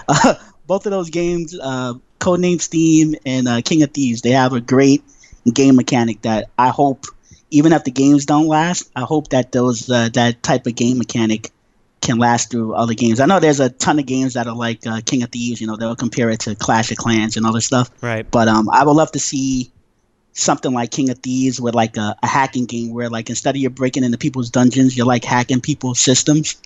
And you like get in their stuff. Because like whenever I do a run, I feel like I'm doing like a hack run. Yeah, and I was trying to size up the level, like, okay, can I do this, or am I just asking for disaster? So I'm always blown away by what people had to, because you have to beat the level yourself, or you can't have it as your fortress. So anyway, OLR has a Facebook, right? It sure does. Yeah, did you connect your game to the OLR? Because if you did, you can always send me out to steal your stuff back. It's on connect you on Facebook. It's on my personal Facebook, because OLR is a group Facebook. Well, you can switch it out though. You can actually use multiple Facebooks. So okay. I'll have to check that out. All right, my friend. All right. All right, I'm going to let you go, but thanks for the recommendation. Take care. All right, Kaijudo, who I must admit has a very good batting record when it comes to games, with that recommendation there. We'll try to squeeze in one more quick call. I know we're going very late. You okay, Loki? Still, or yeah, I fixed my problem. You've been fixing your game, the coding issues that you were having. Yeah, it wasn't a coding issue. It was I had a wrong tag on something. Bug, excuse me. Yes, but I got it fixed, so now I can't jump infinitely. Although I will add that for Josh's free play mode, because he thought it was hilarious today. So, have you been having the kid testing? I played it for 20 minutes today. I get a lot of good feedback from that. All right, awesome. If I don't hear him get super frustrated and whine about it, then I know that I'm doing something right. All right. Well, 1877-GAME-OLR or our username on Skype is orangeloungeradio. And I just want to say again, real quick, just recapping some housekeeping tonight. I want to say a big welcome to the Geek Card and Razorbug, Rob Face, and Still going to be joining the network with their show Thursdays on the network. And for those of you listening live, you'll get to hear the first episode after OLR tonight, which I know is very late for some of you, but I also know some of you never go to bed. All right, the phone is ringing, so let's try to get one more call in here tonight. Hi, you're on Orange Lounge Radio. Who's this? Hey, it's Ronma. Hey, Ronma, buddy. How you doing? I'm doing good, man. I know it's so weird when I'm not here for a week. I strangely miss you people, but at least I had like SSJ 100 Matt was out there, and Hit Stun, and some of the people that I remember back in the day when we were at all games and all that. So it was good to at least see some familiar faces. Well, we're going to have to round the crew up. We're going to have to do MagFest 2015. We're going to have to get the suite and do it up. 2016, my friend, but yes. That's what I said, 2016. Oh, I thought you said 15. My bad. No, 2016. It's getting late. But I don't want to say 100% yes, I am coming, because, again, money is always a thing, and there's things going on in my personal life where I just have to make sure everything will be fine. I don't want to get too far into that because I don't like talking about the day life during my nightlife. But as long as everything is cool there, then yeah, I definitely want to do MagFest again. Let me put it this way: if I go to any East Coast show at all next year, it'll be MagFest. Oh yeah, we're gonna have a grand old time. Yeah. All right, now I was with you about the whole thing with PAX and the press thing. Now, before I get into that, I just want to know why are you hating on bad dudes? Come on, man. Why? I just think it's one of those rose-colored glasses game. But to be fair, I don't think Loki let me finish my thought. He sometimes cuts me off. On the NES, it wasn't very good, but I always thought the arcade version was fun, and I did lose a lot of quarters on the arcade version. So to be fair. Because I remember back in the day, there were advertisements for bad dudes in like EGM and other magazines, and what they would do was they would just take cheap shots at Double Dragon. They would just basically say that with bad dudes, no matter what version you bought, it was practically same to the arcade, whereas Double Dragon, not so much. And I was like, that's low, but you know what? I think that's the thing people loved about Bad Dudes. It wasn't even the game; it was everything else around the game. You know what I mean? Yeah. But anyway. So you were going to ask me something about PAX? Not actually about PAX, but I'm just I agree with you what you said at the top of the show about covering the big shows and trying to get media coverage. Thank you. Because on the end of covering anime conventions and so forth, a lot of these cons think we're just going in, taking pictures, and that's it. We go in, we take pictures, reviews, interview, the whole 9 yards. I could pull up my applications for New York Comic Con. Same people that run PAX. Fill out the application, everything. There is even a section that says, please give a vial of your blood. And I submitted. I went with a crew. Out of the three of us, I was the only one that got pressed, and we all sent in practically identical things. Meanwhile, I find out later that somebody that I knew whose ratings and all that were lower than mine, but he got in because he BS his way in because of the number of hits and likes on his Facebook. And I'm just like, you know what? Table flip. Here's the thing, and I want to be very clear in this, and I know you understand this, but because I just, in my head, I'm fearing the tweets and the emails I'm going to get where Rob was just a big baby and threw a fit, and, if he wants to get in his media, then maybe he should, do more or whatever, blah, blah, blah, blah. My issue is not the fact that I didn't get in his media. That is not my problem. My issue is the fact that I did not see those rules enforced consistently. I did not know what those rules even really were. And, the fact that I couldn't seem to talk to anybody about it. And I found the fact that when I'm not getting any responses and Bobby's not getting any responses and the other people are, I just kind of find that rude, and it's the lack of consistency that's really ticking me off, and the fact that we're kind of taking a dump on podcasts when everybody's about like YouTube and Twitch TV. Well, guess what? I know of quite a few people that like to listen to podcasts, not just OLR, but podcasts during their workday while they do data entry or something that doesn't require them to be listening. They just need their ears and their fingers or whatever. There's still a driving. Hello. There's still a huge market for all of that with podcasts. And even though I can't show game footage, I can talk to people about the hobby they love, and that's what I want to do more, and that's what I like to do with the press access is network, and try to get more people on the show, try to ask the questions people really want to know the answers to, and not just regurgitate the press releases, and share those stories and a lot of the positive that happens in games, because there's so much fucking negativity, and sometimes we need to ask the negative questions, like as we did earlier when EA and Maxis and that whole thing. But there's a lot of positive. Don't get me started stuff on that. Anyway, sorry, I didn't mean to go on a rant, but you got me revved up. It's okay. It's not the fact that it's your show, but I agree with you 100%. Like, I have one person, Ari, he writes my reviews. And, we got people who like to read the reviews, but when you sit down in that chair with your friends that covered the convention and you just go and you start talking about it, it gets much more entertaining. If you ask me personally, reviewing a trade show, convention or whatever, on an audio video platform, it gets more people. More people get it. They feel your enthusiasm. They feel how you feel. I tell people when I go to shows, these conventions, that I do my absolute best with my crew to get as much coverage as we can. So when we sit down and give you this coverage, we want you to live vicariously through us. We want you to feel that, even though I missed it, I was still glad I was kind of able to be there through these people. Yeah. That's what it comes down to. That's bringing the voice of geeks and the diversity everywhere. And anyway. Anyhow, sorry. I guess we're all getting on a little bit of rant right now, but I guess that was just kind of a personally frustrating thing, especially having come from, dude, we broadcast on the show floor in recent memory to that. And I think and that's why, again, I think it's important. And then I promise I'll stop talking about it. I think it's just important to get out there. I think people have the perception that PAX is still that, oh, hey, it's those guys that do that funny comic about games and they put this whole thing on themselves and they really have these rules where nobody's treated differently and da-da-da-da-da. I'm just telling you guys, that fucking changed 5 years ago. And of course, the bigger people aren't talking about it. But I'm here to tell you it changed and it is not that show anymore. Yeah, and when there are people who are willingly taking personal days to sit at their computer just to fight for a badge, at that point I'm like, know what?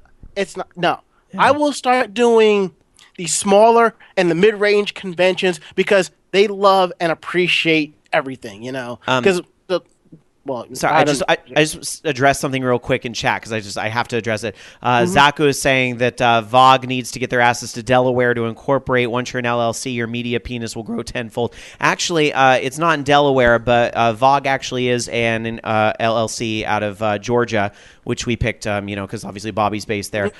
So Georgia, and has a lot of there's a lot of Atlanta game stuff in that area too.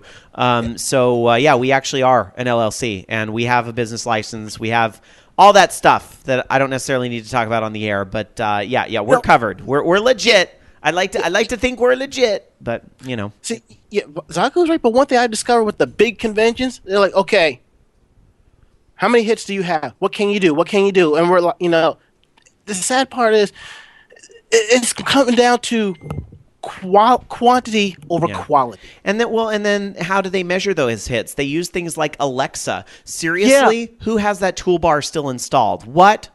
And especially like my bread and butter is not necessarily web content. So I don't believe that I can be measured in the same way, which is why it's extremely frustrating when I see other people that no tea, no shade. I'm getting more hits than as far as the podcast and I have third-party stats to prove that aren't having the problem. It's just anyway. Because we had a discussion about this on my Facebook a couple of years ago. After this, I'm getting out of here. One convention said your Alexa rating had to be at a certain number. We're a bunch of us having a powwow on my Facebook saying in the anime manga field, there's like maybe 5 of the big name sites that will do coverage. And then it's all of us little independent guys that we're looking together. We come to the realization, because of that one rule, there's only going to be like 5 press sites at this convention compared to maybe 10, 15, 20 doing complete coverage that will do a lot more than what others will give. I think, and this is important too, is that, I appreciate all the advice you guys are giving in chat and so forth, but you have to realize, and part of the announcements Bobby and I, made earlier kind of go in line with this, is that we kind of made peace with the fact that E3 and PAX don't want us, because we were able to sit back and ask the question, do we really need them, or are we able to accomplish more spending our money other places? And I think we kind of came to the consensus that, you know what, we really need to focus on where people don't seem to be focusing on, and that is the small to mid-level cons. And and there's nothing wrong with being small to mid-level. Again, I think you can have a lot of fun. We'll do our one big con a year, Dragon Con, because it's local for our co-owner, and it's like 20 small cons all happening at once, and they actually respond to emails. And even though their media rule, I'll say this. I love Dragon Con. We never get in its media. We're probably never going to get in its media. Their media rules are extremely stringent, but at least they're consistent, and at least you can contact them to talk about it. Exactly. Anyway. Because big sites cover everything else. We cover everything else for the people. That's all it is. That's right. That's right. And I think if we can bring coverage to some things you otherwise might not know about, then I think we've done our job. Anyway, Ram, I got to let you go, my friend. Take care, man. Stay fabulous. Bye. Anime Jam Session. Everybody should check that out. Tuesday nights here at the Voice of Geeks Network. I'm so sorry to those of you guys that didn't get through. We actually should have ended a while ago, and here we are still going. So we got to wrap up. Thank you guys for listening. If you have an email for us, participate at orangeloungeradio.com. You can also tweet us, twitter.com/OLR. And we appreciate you guys being here every week and supporting the show. The E3 media and the PAX media, that would be cool, and we'd love to do that. But honestly, you guys being here, that's the real reward. And all we ask here, we're not asking for your money. I'm not going to direct you to some place to go send us money. But we would appreciate any positive feedback that you would have in spreading the word about our show. If you enjoyed what you heard here at Orange Lounge Radio, please tell a friend or two about this show. Help spread the word. If you really can't think of anybody to tell, a 5-star review on iTunes or a 5-star review on a Stitcher, those things go a long way, trust me, in helping us get out there and grow our family so that we can diversify and have even more voices here at the Voice of Geeks Network and Orange Lounge Radio. Anyway, again, Dark Sakura, I doubt she's listening this week, and totally understandably why, but we are all thinking about you, Dark Sakura, and looking forward to seeing her again next week. Loki, sorry it was late tonight. Hopefully the missus will understand. Whatever, it's fine. He'll be all right. Thanks for the pizza. No problem. Good times. Do you have any final thoughts for our listeners tonight? I forgot Final Fantasy Type 0 is also releasing this week. Did you not say that? No, I did. Whatever. It's no big deal. Little behind the scenes look. Since I'm spilling all this tea tonight, I ran out of the room when he did release dates because I was trying to get Irene and they were coming over. So yeah, I didn't hear that you missed that. Otherwise, I would have corrected you on that. I remembered. Now I'm like, that just crept out of nowhere though, didn't it? It did, and I did want to pick it up just because of the demo. I mean, I guess Final Fantasy games are cool too, but I don't know anything about Type 0 at all, so. It looked pretty cool from what I was looking at on the PAX monitors. And then again, that game has also been around since PSP. Granted, it was in Japan. So I'm looking forward to playing it here for the first time. So, and of course, that Final Fantasy 15 demo. Yes. All right. My final thought tonight is I'm going to say the same thing. I'm very much looking forward to Type 0, but I'm going to really try to play some more games that aren't Diablo and Final Fantasy 14 this week. But I'm going to play a lot of those too.